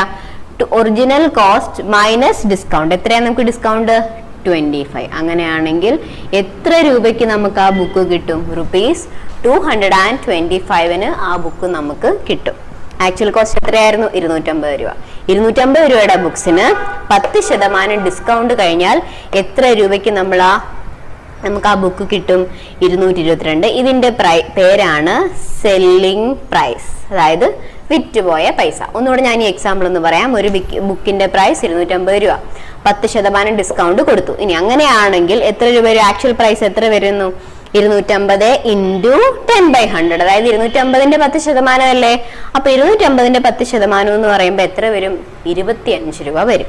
അപ്പം ആക്ച്വൽ കോസ്റ്റിൽ നിന്ന് ആ 25 രൂപ മൈനസ് ചെയ്ത് കഴിഞ്ഞാൽ, അതായത് ഡിസ്കൗണ്ട് കുറച്ച് കഴിഞ്ഞാൽ നമുക്ക് പിന്നെ എത്ര രൂപയ്ക്ക് ആ ബുക്ക് കിട്ടും? 225 രൂപയ്ക്ക്. ആക്ച്വൽ കോസ്റ്റ് എത്രയാ? 250 രൂപ. നമുക്കത് എത്ര രൂപയ്ക്ക് കിട്ടുന്നു? 225 രൂപയ്ക്ക്. അപ്പൊ എത്ര രൂപയാണ് ഡിസ്കൗണ്ട്? 25 രൂപ. 10% എന്ന് പറയുമ്പം 25 ആണ്. അപ്പൊ ഇതാണ് ട്രേഡ് ഡിസ്കൗണ്ട് എന്ന് പറയുന്നത്. അടുത്ത ടേം ആണ് ക്യാഷ് ഡിസ്കൗണ്ട്. ട്രേഡ് ഡിസ്കൗണ്ട് നമ്മൾ കണ്ടു. ഇനി എന്താണ് ക്യാഷ് ഡിസ്കൗണ്ട് എന്ന് നോക്കാം. ക്യാഷ് ഡിസ്കൗണ്ട് കൂടുതലായിട്ട് നമ്മൾ കൊടുക്കുന്നത് ഈ ഏർലി പേയ്മെന്റിനൊക്കെ ആയിരിക്കും. ഏർലി പേയ്മെന്റ് എന്ന് വെച്ചാൽ ഇപ്പം നമ്മൾ ബിസിനസ്സിൽ എല്ലാം ഒരു ഡ്യൂ ഡേറ്റ് വെച്ചിട്ടുണ്ടായിരിക്കും. നമ്മളിപ്പോൾ ആരുടെ അടുത്തും നമ്മൾ കടം വാങ്ങിച്ചാൽ, ക്രെഡിറ്ററിന്റെ അടുത്തുനിന്നോ അല്ലെങ്കിൽ നമുക്ക് കൊടുക്കാനുള്ള ആൾക്കാരുടെ അടുത്തും നമ്മൾ കടം വാങ്ങിക്കുമ്പോൾ അവരൊരു ഡ്യൂ ഡേറ്റ് പറയും. 2 മാസമോ 3 മാസമോ, ആ 3 മാസത്തിന് ഇപ്പുറം നിങ്ങൾ തിരിച്ചു തന്നാൽ മതി എന്നുള്ള ഒരു എഗ്രിമെന്റിലായിരിക്കും നമ്മൾ കടം വാങ്ങിക്കുന്നത്. അപ്പൊ ആ ഒരു ഡ്യൂ ഡേറ്റിനേക്കാൾ നേരത്തെ നമ്മൾ പൈസ കൊണ്ട് കൊടുക്കുവാണെങ്കിൽ ആ ആള് നമുക്ക് എന്ത് തരും? ക്യാഷ് ഡിസ്കൗണ്ട് തരും. എന്നുവെച്ചാൽ നിർബന്ധമൊന്നുമില്ല, കൊടുക്കണം നിർബന്ധമൊന്നുമില്ല. പക്ഷേ അങ്ങനെ കൊടുത്തു കഴിഞ്ഞാൽ ഈ വ്യക്തിക്ക്, അതായത് നമ്മൾ പറഞ്ഞിരിക്കുന്ന സമയത്തിനേക്കാൾ നേരത്തെ കൊടുക്കുകയാണെങ്കിൽ ഈ കാശ് കൊടുത്ത വ്യക്തിക്ക് ഈ കാശ് വാങ്ങിച്ച ആൾക്കൊരു ഇംപ്രഷൻ വരത്തില്ല. നിങ്ങളുടെ ഒരു റിയൽ ലൈഫ് സിറ്റുവേഷൻ ചിന്തിച്ച് നോക്കിക്കേ. നമ്മുടെ അടുത്തു നിന്ന് ഒരാൾ ഒരു 1000 രൂപ കടം വാങ്ങിച്ചു, നിങ്ങളുടെ ഫ്രണ്ടോ നെയ്ബറോ ആരെങ്കിലും ആയിക്കോട്ടെ, 1000 രൂപ കടം വാങ്ങിച്ചു. അവര് പറയുന്നു ഞാൻ 2 ആഴ്ച കഴിയുമ്പോഴത്തേക്ക് ഞാൻ തിരിച്ചു തന്നോളാം എന്ന് പറയുന്നു. 2 ആഴ്ചത്തെ അവധി പറഞ്ഞുകൊണ്ട് അവർ നമ്മൾ ആ പൈസ കൊടുക്കുന്നു. പക്ഷെ അവർ ആ ഒരാഴ്ചക്ക് മുമ്പ്, അതായത് ആ ഒരാഴ്ച കഴിഞ്ഞപ്പോൾ തന്നെ അവർ എത്ര ആഴ്ച അവധി പറഞ്ഞ 2 ആഴ്ച, ഒരാഴ്ച കഴിഞ്ഞപ്പോൾ തന്നെ അവര് നമ്മുടെ നിന്ന് വാങ്ങിച്ച പൈസയും കൊണ്ട് നമുക്ക് ഇങ്ങനെ തരികയാണ്. അപ്പൊ നമുക്കൊരു അവരോട് ഇംപ്രഷൻ തോന്നും അല്ലെ, ഓ ഇവർക്ക് കണ്ടോ ഇവർ 2 ആഴ്ചയെന്ന് പറഞ്ഞിട്ട് ഇവര് ഒരാഴ്ച കഴിഞ്ഞപ്പോൾ തന്നെ അവര് കറക്റ്റ് ആയിട്ട് എൻ്റെ കയ്യിൽ നിന്ന് വാങ്ങിച്ച പൈസ ഇങ്ങനെ തിരിച്ചു തന്നു, ഇവര് കൊള്ളാം, അല്ലെങ്കിൽ ഇവര് ഒരു നല്ല വ്യക്തിയാണ്, അല്ലെങ്കിൽ കടം വാങ്ങിച്ചാൽ അവര് തിരിച്ച് കറക്റ്റ് ആയിട്ട് തരും എന്നുള്ളൊരു ഇംപ്രഷൻ നമുക്ക് വരത്തില്ലേ? അപ്പൊ നമ്മൾ ചിലപ്പോൾ പറയും നമുക്കൊരു ഇംപ്രഷൻ വരും. അപ്പൊ അതേ സെയിം തീമാണ് നമ്മൾ ഈ ബിസിനസ്സിലും ചിന്തിക്കേണ്ടത്. അപ്പൊ ഈ ബിസിനസ്സിൽ എന്ന് പറയുമ്പം ഈ ബിസിനസ്സിൽ ഇതുപോലെ ഏർലി പേയ്മെന്റുകളൊക്കെ നടത്തുമ്പോൾ, അതായത് ആ ഡ്യൂ ഡേറ്റിന് മുന്നേ ആയിട്ട് നമ്മൾ എമൗണ്ട് ഒക്കെ തരാന്ന് പറയുമ്പം കൊടുത്തു കഴിയുമ്പം ഈ വ്യക്തി, കടം കൊടുത്ത വ്യക്തി എന്ത് ചെയ്യും? കുറച്ച് എമൗണ്ട് ഒക്കെ റിഡക്ഷൻ തരും. നമുക്കൊരു എക്സാമ്പിൾ നോക്കാം. ഇപ്പം എ എന്ന് പറയുന്ന വ്യക്തി ബി എന്ന് പറയുന്ന വ്യക്തിയോട് ഒരു 2 lakh വാങ്ങിച്ചെന്ന് വെച്ചോ, 2 lakh കടമായിട്ട് വാങ്ങിച്ചു. ഓക്കെ, ഇയാൾ പറയുന്നു ഞാൻ February 1 ഞാൻ ഈ എമൗണ്ട് തിരിച്ച് തന്നോളാം. അപ്പം എ ബിയോട് എത്ര രൂപ കടം വാങ്ങിച്ചു? നമ്മൾ പറയുന്ന ബിസിനസിന്റെ കാര്യമാണ്. അപ്പൊ ബിസിനസ് എന്ന് വെച്ചാൽ ഈ 1000 2000 ഒന്നും അല്ല കടം വാങ്ങിക്കുന്നത്, വലിയ വലിയ എമൗണ്ടുകളൊക്കെ ആയിരിക്കും. അപ്പം എ ബിയോട് 2000 രൂപ കടം വാങ്ങിക്കുന്നു. അപ്പൊ എന്നിട്ട് എ പറഞ്ഞു ഞാനൊരു February 1 February 1 ഞാനിത് തിരിച്ചു തന്നോളാമെന്ന് ബിയോട് എഗ്രിമെന്റ് കൊടുത്തിട്ടാണ് 2 ലക്ഷം രൂപ വാങ്ങിക്കുന്നത്. പക്ഷെ ഈ എ എന്ത് ചെയ്തു? നമുക്ക് എന്നാ കൊടുക്കേണ്ടതെന്നാ? February 1 നമ്മൾ പൈസ കൊടുക്കാന്ന് പറഞ്ഞത്. ഈ എ എന്ന് പറയുന്ന വ്യക്തി January 20 എന്ന് വെച്ചോ, January 20 തന്നെ എന്ത് കൊടുക്കുന്നു? ആ ബിയുടെ കയ്യിൽ നിന്ന് വാങ്ങിച്ച 2 ലക്ഷം രൂപ അങ്ങ് തിരിച്ചു കൊടുക്കുന്നു. എന്നാ തരാന്ന് പറഞ്ഞത്? February 1 തരാന്ന് പറഞ്ഞു. പക്ഷെ അയാള് അതിനേക്കാൾ നേരത്തെ January 20 ആയപ്പോ തന്നെ ഈ ബിയോട് വാങ്ങിച്ച 2 ലക്ഷം രൂപ അങ്ങ് തിരിച്ചു കൊണ്ട് കൊടുത്തു. അപ്പൊ ബിക്ക് വളരെ സന്തോഷമായി. അയാൾ കൊള്ളാം അല്ലെ, അതായത് February 1 കൊടുത്തിരുന്ന സമയം, അനുവദിച്ചിരുന്ന സമയം, അതിനു മുമ്പേ അയാൾ പൈസ കൊണ്ട് തന്നു. അപ്പൊ ആ ഒരു സന്തോഷത്തിന് വേണ്ടി, അല്ലെങ്കിൽ അയാളുടെ ആ ഒരു ഇംപ്രഷന് വേണ്ടിയിട്ട് ഈ ബി എന്ത് പറയും? നിങ്ങൾ എനിക്ക് 2 ലക്ഷം തരണ്ട, പിന്നെ എത്ര തന്നാ മതി? 1,95,000 രൂപ, അല്ലെങ്കിൽ 1,95,000 തന്നാ മതി എന്നൊരു ചെറിയൊരു കൺസെഷൻ ഈ എക്ക് കൊടുക്കും. ആക്ച്വലി എത്രയായിരുന്നു? 2 ലക്ഷം രൂപയായിരുന്നു. പക്ഷെ അയാള് വളരെ പ്രോംപ്റ്റ് ആയിട്ടും അല്ലെങ്കിൽ ഏർലി പേയ്മെന്റ് നടത്തിയത് കൊണ്ട് ഈ ബി എന്ത് ചെയ്യും? നിങ്ങൾ ഒരു ഡിസ്കൗണ്ട് കൊടുക്കുക എന്ന് വെച്ചാൽ നിങ്ങൾ 2 ലക്ഷം രൂപ തരണ്ട, നിങ്ങൾ 1,95,000 തന്നാ മതി. അപ്പൊ എന്തുകൊണ്ട് ഇവരിങ്ങനെ ചെറിയ ചെറിയ അഡ്ജസ്റ്റ്മെന്റുകളൊക്കെ നടത്തുന്നത്? നാളെയും ബിസിനസ് എന്ന് പറയുമ്പോൾ എന്താ, ഇതുപോലെ പല സാഹചര്യങ്ങളും നമ്മൾ ഒരേ ആളോട് തന്നെ കടം വാങ്ങിക്കേണ്ടി വരാം. അപ്പൊ നാളെ നമ്മൾ ഈ ഒരു ബിയോട് എന്ന് കടം വാങ്ങിക്കണമെങ്കിൽ നമ്മൾ ഇയാൾക്ക് കൊടുക്കേണ്ട പൈസ കറക്റ്റ് ആയിട്ട് കൊടുക്കണ്ടേ അല്ലെ? ഇപ്പൊ നമ്മൾ തന്നെ ഇപ്പൊ ഒരാൾ നമ്മളുടെ നിന്ന് പൈസ വാങ്ങിച്ചുകൊണ്ട് പോയി തന്നില്ല എന്നുണ്ടെങ്കിൽ നമ്മൾ പിന്നെ ചിന്തിക്കും, ഇനി ഇപ്പൊ ഇവന്റെ പൈസ കൊടുത്ത് കിട്ടത്തില്ല, ഇനി ഇവൻ പൈസ ചോദിച്ചാൽ നമുക്കൊരു മടിയായിരിക്കും രണ്ടാമത് കൊടുക്കാൻ, ശരിയല്ലേ?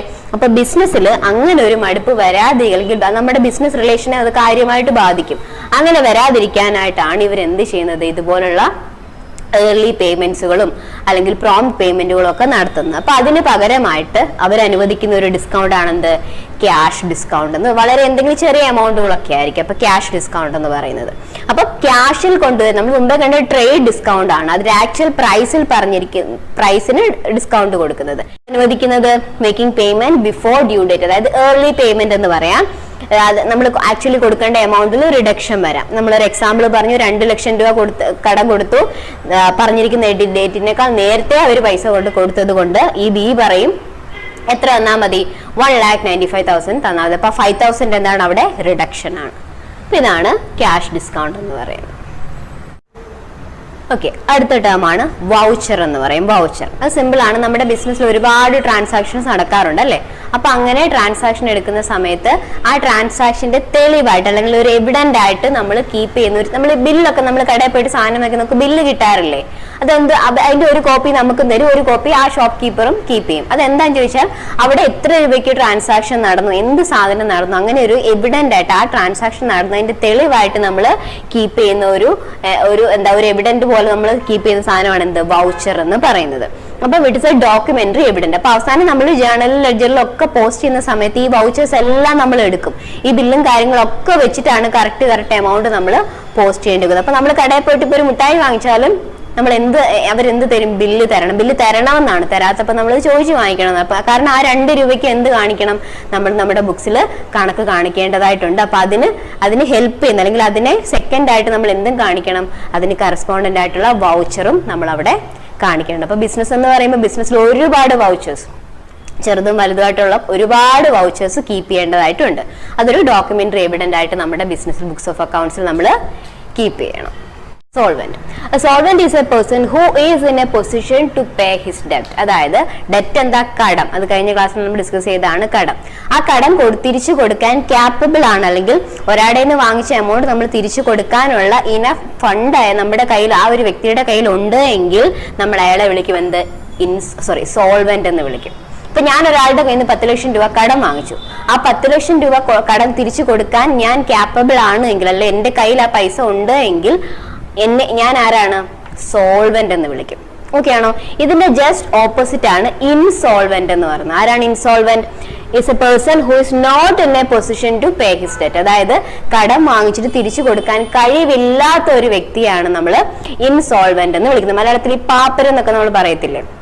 അതായത് ഈ ബിസിനസ്സിൽ നമ്മൾ കടമൊക്കെ വാങ്ങിച്ചിട്ട് നമ്മുടെ ബിസിനസ് ചിലപ്പോൾ ലോസ് ആയി പോകുമ്പോൾ എന്ത് ചെയ്യും? നമ്മൾ ഈ കടം വാങ്ങിച്ച ആൾക്കാർക്കും നമുക്ക് പൈസ തിരിച്ചു കൊടുക്കാൻ പറ്റത്തില്ല. അങ്ങനത്തെ കേസിനെയാണ് നമ്മൾ എന്തെന്ന് പറയുന്നത്? ഇൻസോൾവെന്റ്. അപ്പൊ ആ ഒരു വ്യക്തിയെ, കടം വാങ്ങിച്ചിട്ട് തിരിച്ചു കൊടുക്കാൻ കഴിവില്ലാത്ത വ്യക്തിയെ പറയുന്ന പേരാണ് ഇൻസോൾവെന്റ്. അപ്പൊ ആരാണ് solvent? Who is capable of repaying his debt. കടം വാങ്ങിച്ചിട്ട് തിരിച്ചു കൊടുക്കാൻ അയാളുടെ കയ്യിൽ പൈസ ഉണ്ട്, അല്ലെങ്കിൽ he is capable of repaying his debt ആണെങ്കിൽ അയാൾ സോൾവെന്റ് ആണ്. And who's insolvent? അയാളുടെ കയ്യിൽ ഇനി എടുക്കാനൊന്നുമില്ല, അയാളുടെ കടക്കാരെ മീറ്റ് ചെയ്യാനുള്ള പൈസ അയാളുടെ കയ്യിൽ ഇല്ല എന്നുണ്ടെങ്കിൽ അയാളെ നമ്മൾ വിളിക്കും ഇൻസോൾവെന്റ് എന്ന് വിളിക്കും. അടുത്തതാണ് ബാഡ് ഡെറ്റ്. എന്താണ് ബാഡ് ഡെറ്റ്?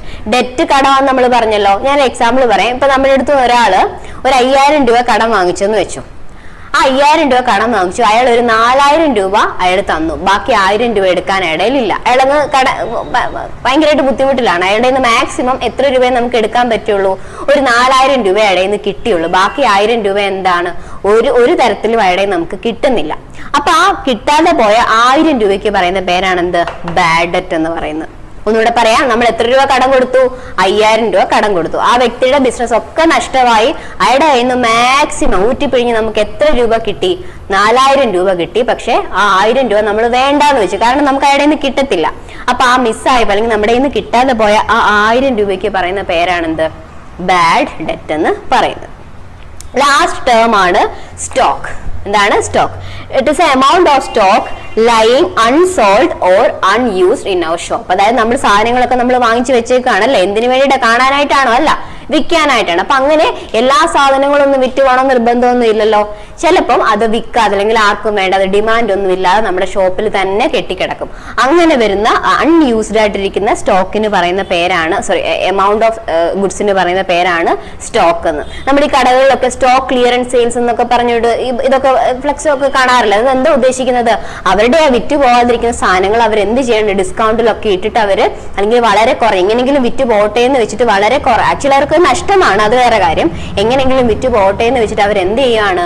ആൾക്കാർക്ക് വളരെ, അതായത് ഡിസ്കൗണ്ട് പ്രൈസിൽ കൊടുക്കുന്നതിനെയാണ് നമ്മൾ ഈ സ്റ്റോക്ക് ക്ലിയറൻസ് സെയിൽസ് എന്നൊക്കെ പറയുന്നത്. മിക്കവാറും എല്ലാ അക്കൗണ്ടിങ് ഇയറിന്റെ എൻഡിലൊക്കെ ഈ മിക്ക കടകളുടെ വാതിക്കൊക്കെ നമുക്ക് കാണാറില്ല അങ്ങനെ ഒരു പരസ്യത്തിന്റെ ഇത്. അപ്പൊ അതാണ് ഈ സ്റ്റോക്ക് എന്ന് പറയുന്നത്. എന്താണ് stock? Amount of stock lying unsold or unused. ആരും വാങ്ങിക്കാതെ അല്ലെങ്കിൽ ഡിമാൻഡ് ഇല്ലാതെ കെട്ടിക്കിടക്കുന്ന പ്രോഡക്ട്സ് അല്ലെങ്കിൽ ഗുഡ്സിനെയാണ് നമ്മൾ സ്റ്റോക്ക് എന്ന് പറയുന്നത്. അപ്പൊ ഇത്രയും ടേംസ് ആണ് നമ്മുടെ ബിസിനസ്സിൽ നമ്മുടെ അക്കൗണ്ട്സിൽ നമ്മൾ യൂസ് ചെയ്യുന്ന ഇമ്പോർട്ടന്റ് ആയിട്ടുള്ള ടേം.